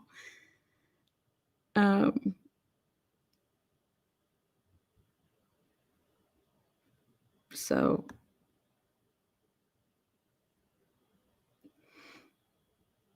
yeah, this is Brian Thompson was very, very valuable if he was to speak on the stuff that he knew. Very, very valuable. Interesting that he didn't have detail, that he didn't have, you know, any security. Hearing that in the beginning, that they normally do, and he should have.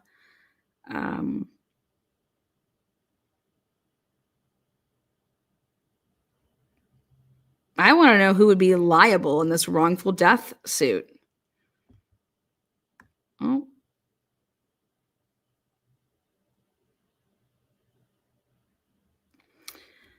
Thank you so much, Karen. 10 people. If you went green, let Karen know.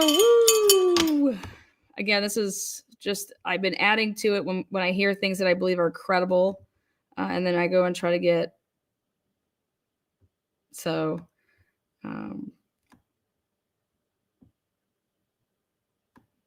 I think it's interesting, the whole check out and check back in. And then I really want to find the date that Brian, there's been rumors out there that he traveled like from Minnesota and that he had to go to Texas, like Fort Worth, and then to New York. I'm curious if, like, I haven't gotten, I refuse to say it yet, but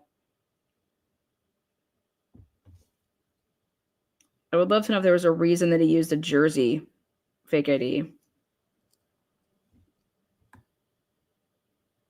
So again, there's these dormitory style rooms, and this just blows me right here. Man, you could have got everything right here. Your muffins, your protein bars. To go to that Starbucks, just interesting. These are extra lockers.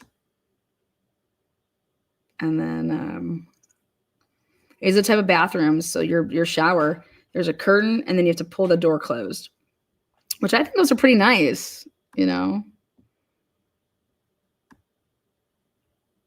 And then this is the room I think he stayed in, where he had this extra curtain to be pulled across. How tiny those beds are.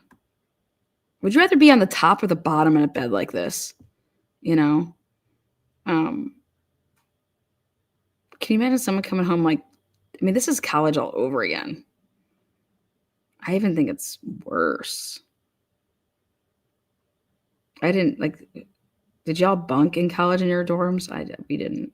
We separated our beds. We tore that shit off the wall.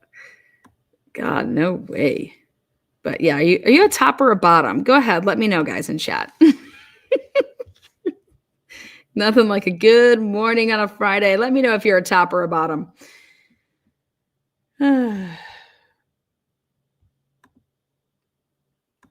These are straight from the website. And then again, I want to talk more about this Hilton, and I'll do it. I'll do another live. This is that gathering room. If they use the big, I mean, I don't know how many people they were expecting. I thought it was a decent amount, but there's smaller rooms. The event was listed on United website, but not the location of the meeting, but just that the meeting was happening. I want to talk more about the Marriott and where he was coming from. So I skipped over that. And then here's your day of the actual day of the murder. So 6:15 a.m. leaving. And I'm going to go ahead and put it in, even though they have not. It has to be, you would have had to leave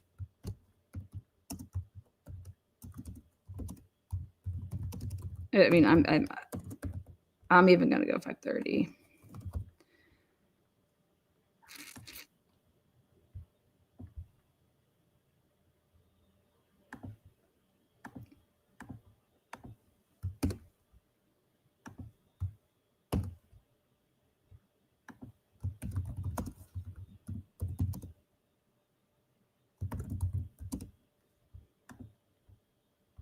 And then 6:15 coming out, leaving the 57th Street subway. Starbucks 6:17. 6:44 a.m. shoots Brian, and then he enters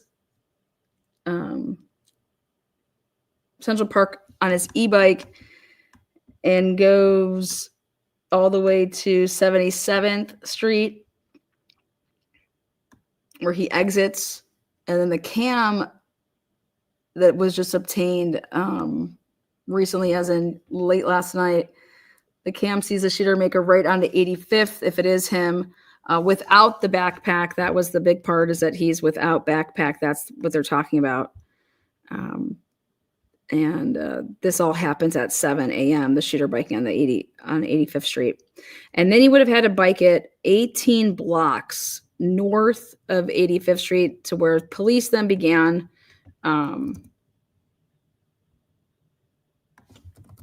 on Wednesday to search that hostel. So, and then I put this again because I'm sorry. I find it so hard to believe that he would not. I mean, maybe it wasn't open when he left. Maybe they don't open until 6. You know, you see those little chain things. So maybe this opens at 6, so he couldn't get something. That makes sense. This is outside of it though, so there's your drinks there though. I'd be one pissed bitch if I think it'd be open at 5, but whatever. Anyways, I think multiple people were dressed the same. I agree 100%.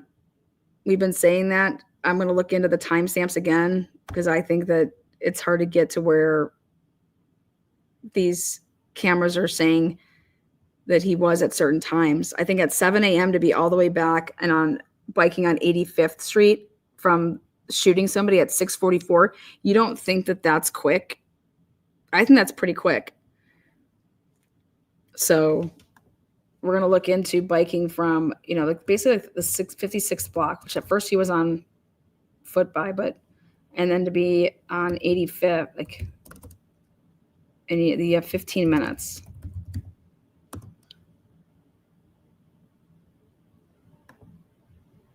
This was set up by BT well in advance. Oh, you think BT took himself out? I don't know about that.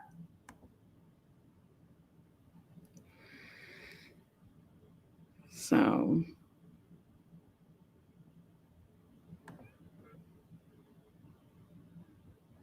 no, just the 3. That's why it was, he knew that he knew what he was doing when he was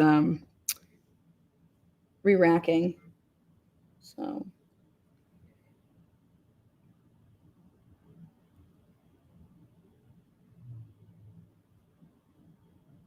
to protect his legacy and his family from the feds. I don't know. I think what's his name has way more. I think Hemsley has way more of a reason to see this go left. But plenty of people wearing black on bikes. Curious for one. Let me tell you, no inexperienced biker is riding around Manhattan at 7 a.m. That's interesting too, right? Just like not like cruising around. Let me just make my left here. Woo! Here I am.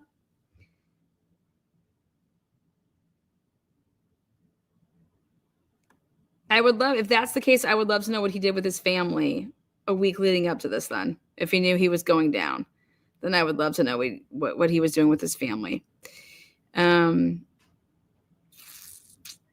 So, woo, come get me on my bike.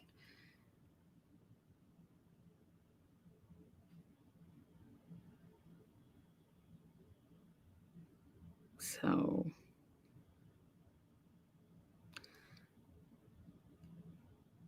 all right, y'all.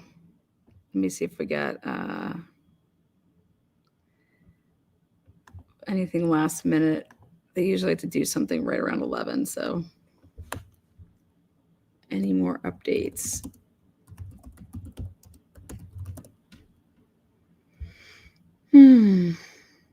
No. Oh. They updated this about 7 minutes ago. Okay, we got something. All right, here we go. Stop screen.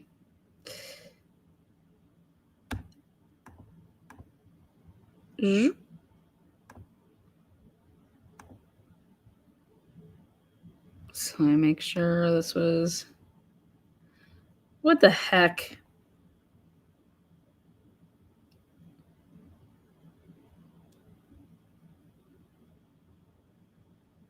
No. What was the update then?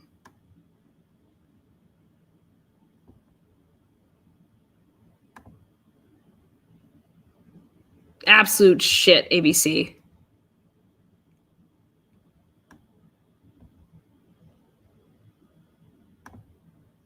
Welcome back. We've got new details this morning over the suspected killer of United Healthcare CEO Brian Thompson.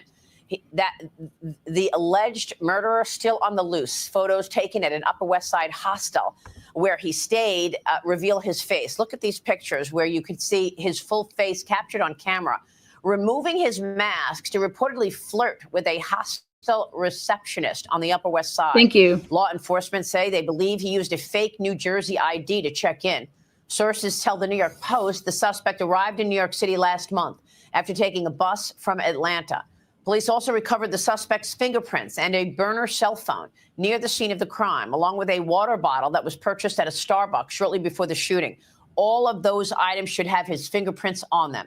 The NYPD continues to look into the possible motive and the meaning behind what was left on the shell casings. And that was the words deny, depose, and defend. They were written on the shell casings left at the crime scene.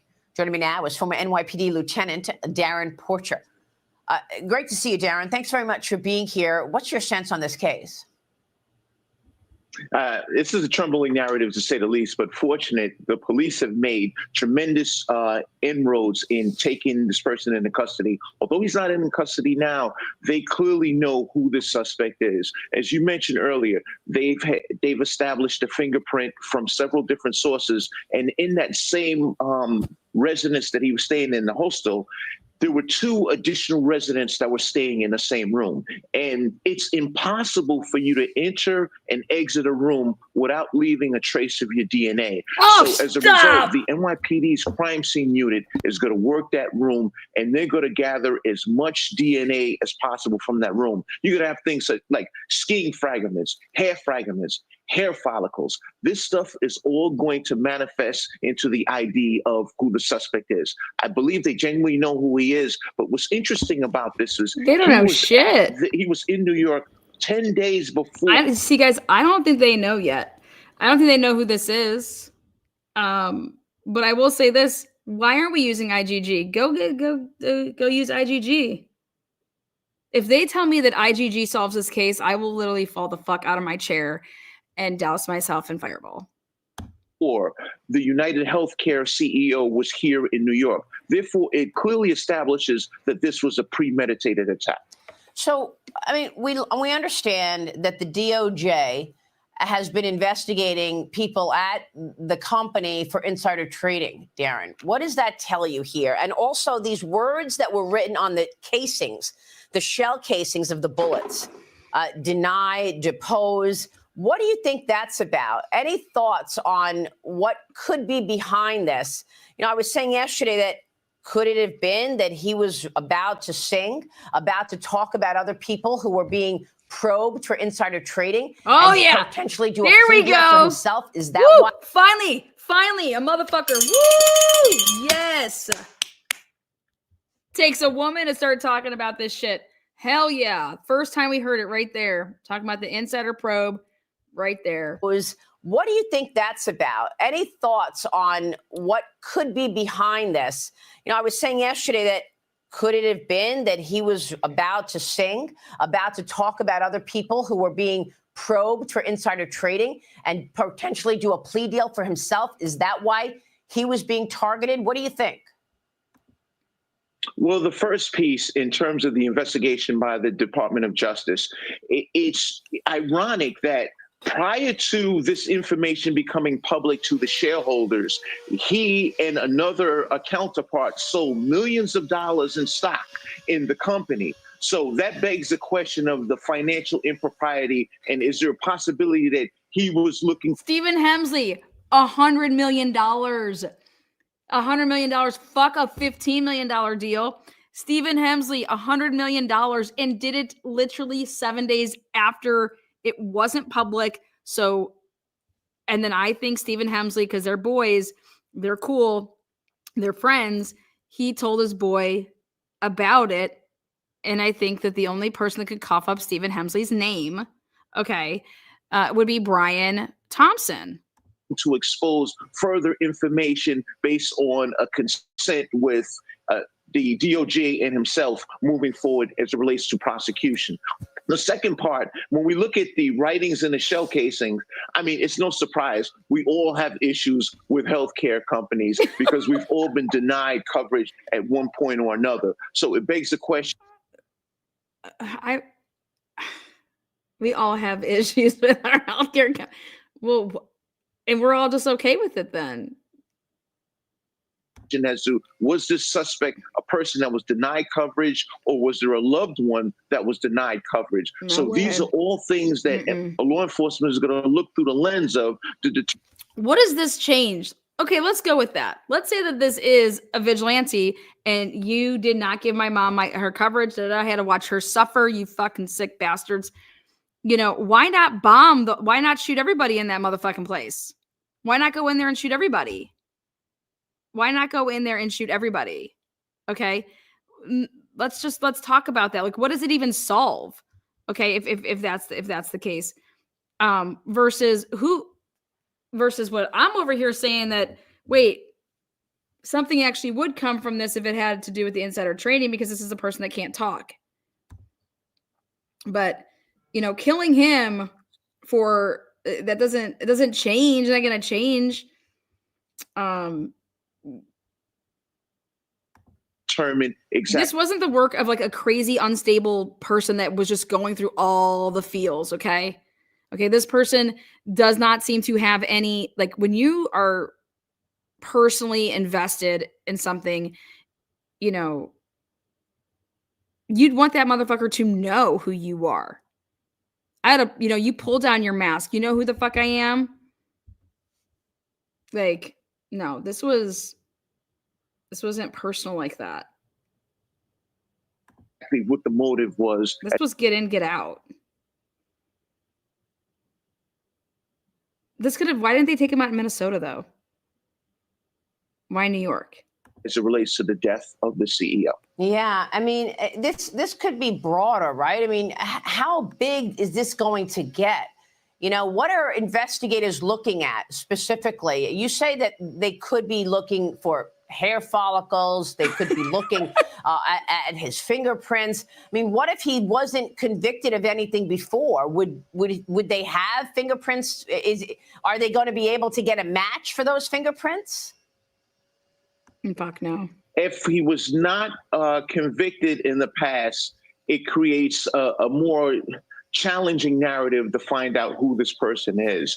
But I give you an example. Ancestry.com is something that we use that's been used in the past to make an identity. I'm done. I'm fucking done. Oh my God. He fucking said it. Ancestry.com is what we've used in the past illegally. Oh, hell no, you guys. This is insane where this is headed. Oh. Identification on a relative or a counterpart that has DNA in the system. There and that's how police would be able to leapfrog and find out who this person, who the identity of this suspect would be in this particular case. Wow. And look at this video that we're showing. There was a person there, standing there, a witness there, as the shooter takes him down. And then that person, the woman on the right, she walks away. Do you believe all of those people were questioned about what they saw? Because you got a woman on the right, you got cars on the left, black cars. To the left. I guess drivers were in there. She's got fins everywhere. Right. Well, I want to say the person that was in that vehicle to the left, they were actually questioned, and they were very forthright in what they saw. And I'm sure the person that's standing next to the door frame was questioned as well. But what's also important is the firearm that he's using is something that is referred to as a B&T 6 9mm. This is not a common firearm that's sold. So there's only a few retailers that actually sell this weapon. So you had Yes, exactly. Holy shit, there it is. They're gonna go to IGG. Damn. Hell no. I'm gonna have to do a cheers here for Fireball. Fireball is our morning sponsor today. Holy shit. I'm still on Thanksgiving break over here, guys. I am just blown away, you guys. I cannot wait to see what kind of hit we get here. This is going to be so interesting. Wow. I hope this motherfucker has twins. I hope he's a twin. Fuck, I hope he's a triplet, man. Let this man be a triplet. Investigators from the NYPD that have visited an assortment of different gun retailers to find out who possibly sold, who sold this weapon and who it was sold to. So that's a very significant piece in the equation in making the identification. But I genuinely believe that the NYPD has already identified who the shooter is, and it's just a matter of time before he's taken into custody. So how is that timing in your view? So if they have identified a suspect, do you think we're going to know that today? How quickly will they turn that around to actually go in? Well, it depends on how the NYPD feels as it relates to the location, the possible location of this individual, and would it possibly shake or deter him? Because you guys, that gun, I agree, was not. They want to talk about some Connecticut, tracing back to some Connecticut store. Y'all. I think that gun came from overseas. I don't know why. I just feel like the gun's hot as fuck. That gun is hot. I agree. The gun wasn't bought in a gun store. I agree. I totally agree. And so I want to know why he didn't just stab him, because he couldn't leave the bullets, right? He couldn't leave the message on the bullets. Just write a little letter, leave it there, and go on your way. So it'll be interesting now. If they use IGG, I want them to use IGG. I want to know how long it takes for them to use IGG. Because a lot of times these suspects believe that they're better and more intelligent than police departments, and they feel that they can still ride under the radar. And one thing that we have in the NYPD is the Crime Stoppers unit. And what they're going to do is they're going to circulate a series of posters to people throughout. One thing that we have is the Crime Stoppers unit. They're offering 10 G's. You're going to have to cough up maybe 4 mil. Someone's going to talk, okay? No one's talking for no 10 G's. Crime Stoppers and all their flyers everywhere. I cannot believe that he is saying these things right now. Out the city to show them who this individual is that they have in question. And the public is the greatest asset for taking these violent offenders into custody. And the NYPD is going to use that asset of the public to assist. Darren, does it seem to you that this is a professional or an amateur here? I mean, the fact that he had, a coffee cup, he threw away the Starbucks and the garbage, had a water bottle, threw that away, threw the phone, a burner phone down the alley. Are these amateur mistakes on his part? But then again, when he's holding that gun, he's got a silencer. Initially, it looked like the gun got stuck and he fixes it real quick, goes right in, shoots him again after shooting him first in the leg. Is this an amateur we're dealing with, or is this a professional? No, let's hear it. All criminals make mistakes, whether it's an amateur or a professional, and we clearly see that he blinked as it relates to exposing his face or using a cup and discarding it. But just bear in mind, when we look at a lot of video, he is wearing gloves. So it seems as if he's trying to be as surreptitious as possible in covering his tracks, but it's just a matter of time. And so the amateur perspective, it just, I don't think it really matters because he's exposed enough to us as law enforcement to ensure that he's taken into custody. All right, we're going to be focused on this. He avoided that from the NYPD in you terms guys, of wait, whether or not. what was his answer on that? He avoided the fuck out of that question. I'm not answering that. Question, amateur, not amateur? What do you think? Because if you say that he's not an amateur, then this is a motherfucking hit, y'all. People ain't going to come out there and say that. That's why they're like, oh, it's not, because once you say the word that he's a marksman of a shooter, what? So just a guy that just happened to not have his, his health claim go through. Oh, that's it. I'm going to go hunt this motherfucker down and I'm going to take matters in my own hand. Like, I don't know. I just, wow. Well, IGG, you know me, coming through. They are going in on that suspect they've identified. Darren, thank you very much for your expertise. Well, thank you, Darren. Thank you for your expertise. So, Julius, welcome to the Transparency, new members. You guys, finally, we've heard it. We've heard it. We have reached the land of we're going to call in. We need to call in Moore. Get her down here, right? What's her name? CC Moore. Let's give her a call. CC Moore. Dial her up. We're going to have to call Gabrielle Vargas and ask her if she's been summoned down in New York to start working on this case. Well, here we go. IGG. You down with IGG? You know it. Wow. Let's see how fast they can come back with this, though. I mean, I think it would be a good test. Test it compared to, a true, here we go, unknown sample, CC and Parmon Labs, you are the next contestant on Find the Perp. There you go. Karen gave gifts again. Where the hell, Karen? I was just probably enamored in my listening to, enrolling in my, there she, Karen. Who got a membership, Karen? Who got a membership? Cheers, Karen. Oh my God, you guys. IGG, I cannot fucking believe it. Here we go. Here we go. Unknown in New York. Match me up. Damn. 21 new members today? I think it's more. Brian, maybe you guys are right.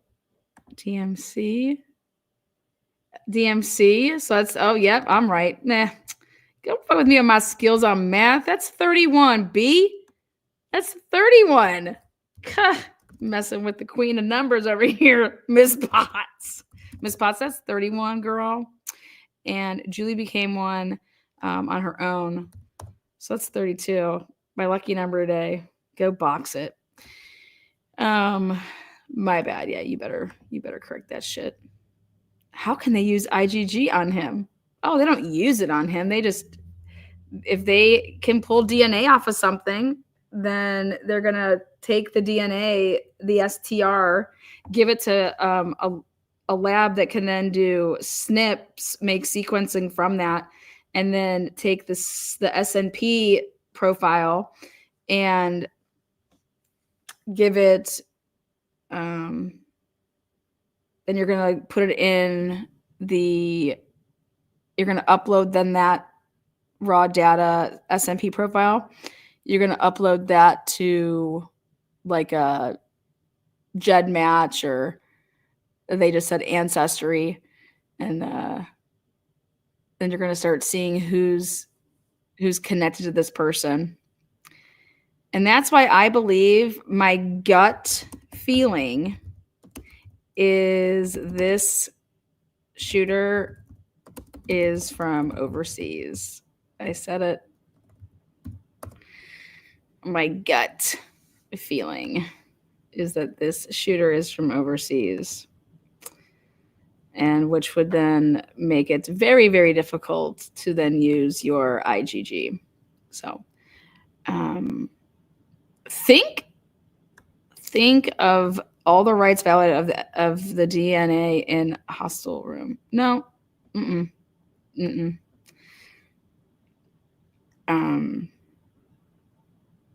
Oh.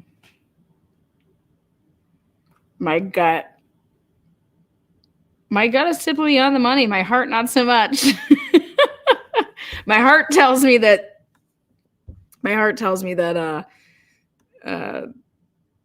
that Hemsley's got his paws up in this motherfucking shit. That he's got the most to lose. Just very convenient that the guy that could tip off where, hey, Brian Thompson, who told you that there was a probe? When did you find out about this DOJ probe? How did you know? Well, I've known about it. Well, I've known about it since it was going on. Okay. So your buddy, like, he dumps right away. And then you wait a week before it goes public that the DOJ is looking into your company. I guess my thing would be like, why not dump it when he dumped it? Very interesting. Very, very interesting. Yes, a European. I think a European. Yes, I do. I do. Those questions would be asked in a depot. They would, 100%. Delay, deny, depose. So it's Jason Bourne. All right, you guys rock. Anything else you guys want to talk about? I give the legacy a little bit of credit there with that. But you know, yeah.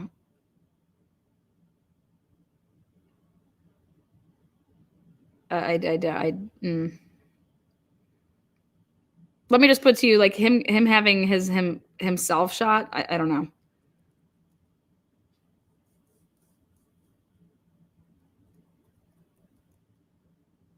So look into that. I will definitely look into it, because the people that would, there's multiple people that would benefit from that, but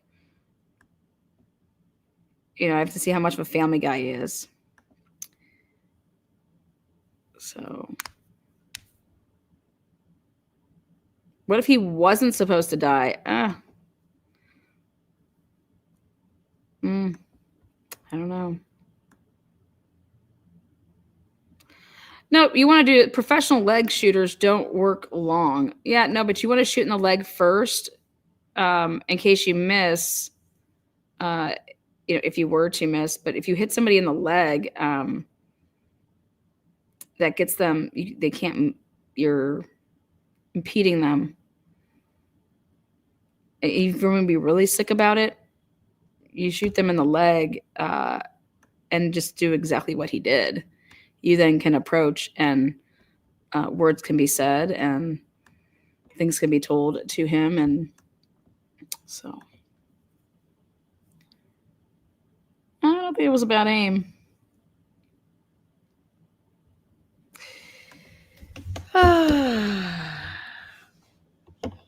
Yeah, you want them to see you. Yep. Why don't you just shoot him in the back of the head? One shot. You guys, 3 bullets went out on purpose because there was 3 words, okay? Leg, back.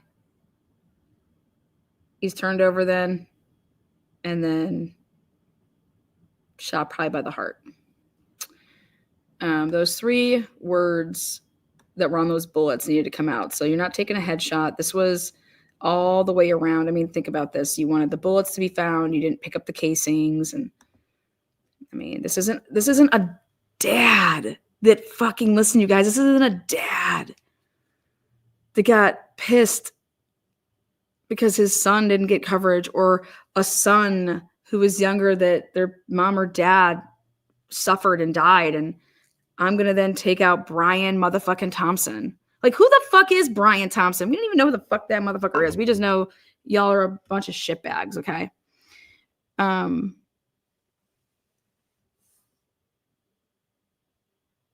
He could have taken Brian Thompson out in Minnesota. New York City, baby. This is all about the money. This is all about what people are standing to lose. If Brian Thompson talks about what he knows. So I'll look into that uptown. I promise you I will. All right, guys, you guys rock. I love talking to this chat because you guys are just fucking awesome. Like, I don't care what anybody else says about you, but you guys are rocking. Just, I would love to know what Donald Trump thinks about this. He's probably like, damn, Biden, if I was in office, not you a sitting duck until January, this would have never happened. Damn it, Donald. Damn it, Biden. What the fuck? Pardoning your son. I just love everybody. Love it. Love everybody. I'm a big jokester too. If if you haven't caught on, welcome to Truth and Transparency. We have a lot to talk about in the Idaho case.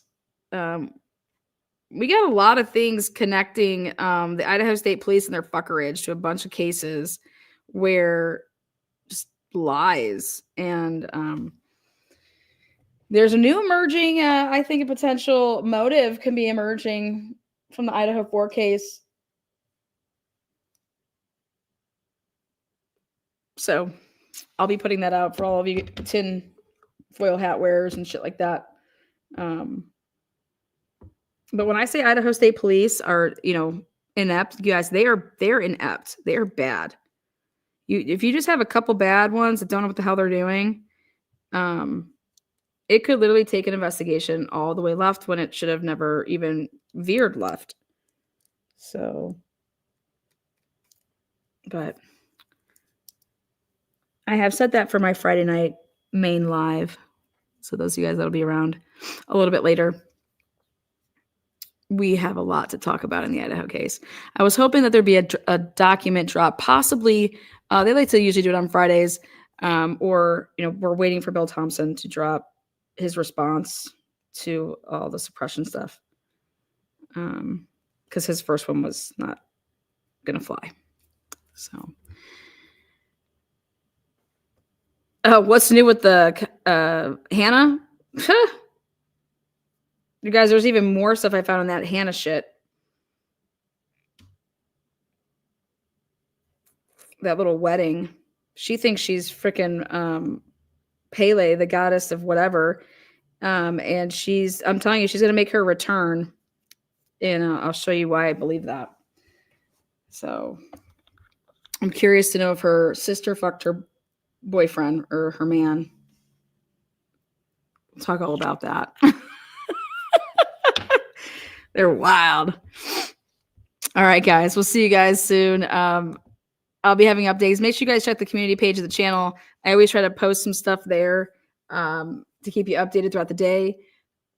I'll try to do a live here this afternoon about good old Hannah. And then join me, though, tonight. I'm going to break down a timeline for the Idaho 4 killings and what was going on in the months and years. 2 years leading up to the murders from 2020, what was going on in the Idaho State Police Department. All right, guys. Peace out.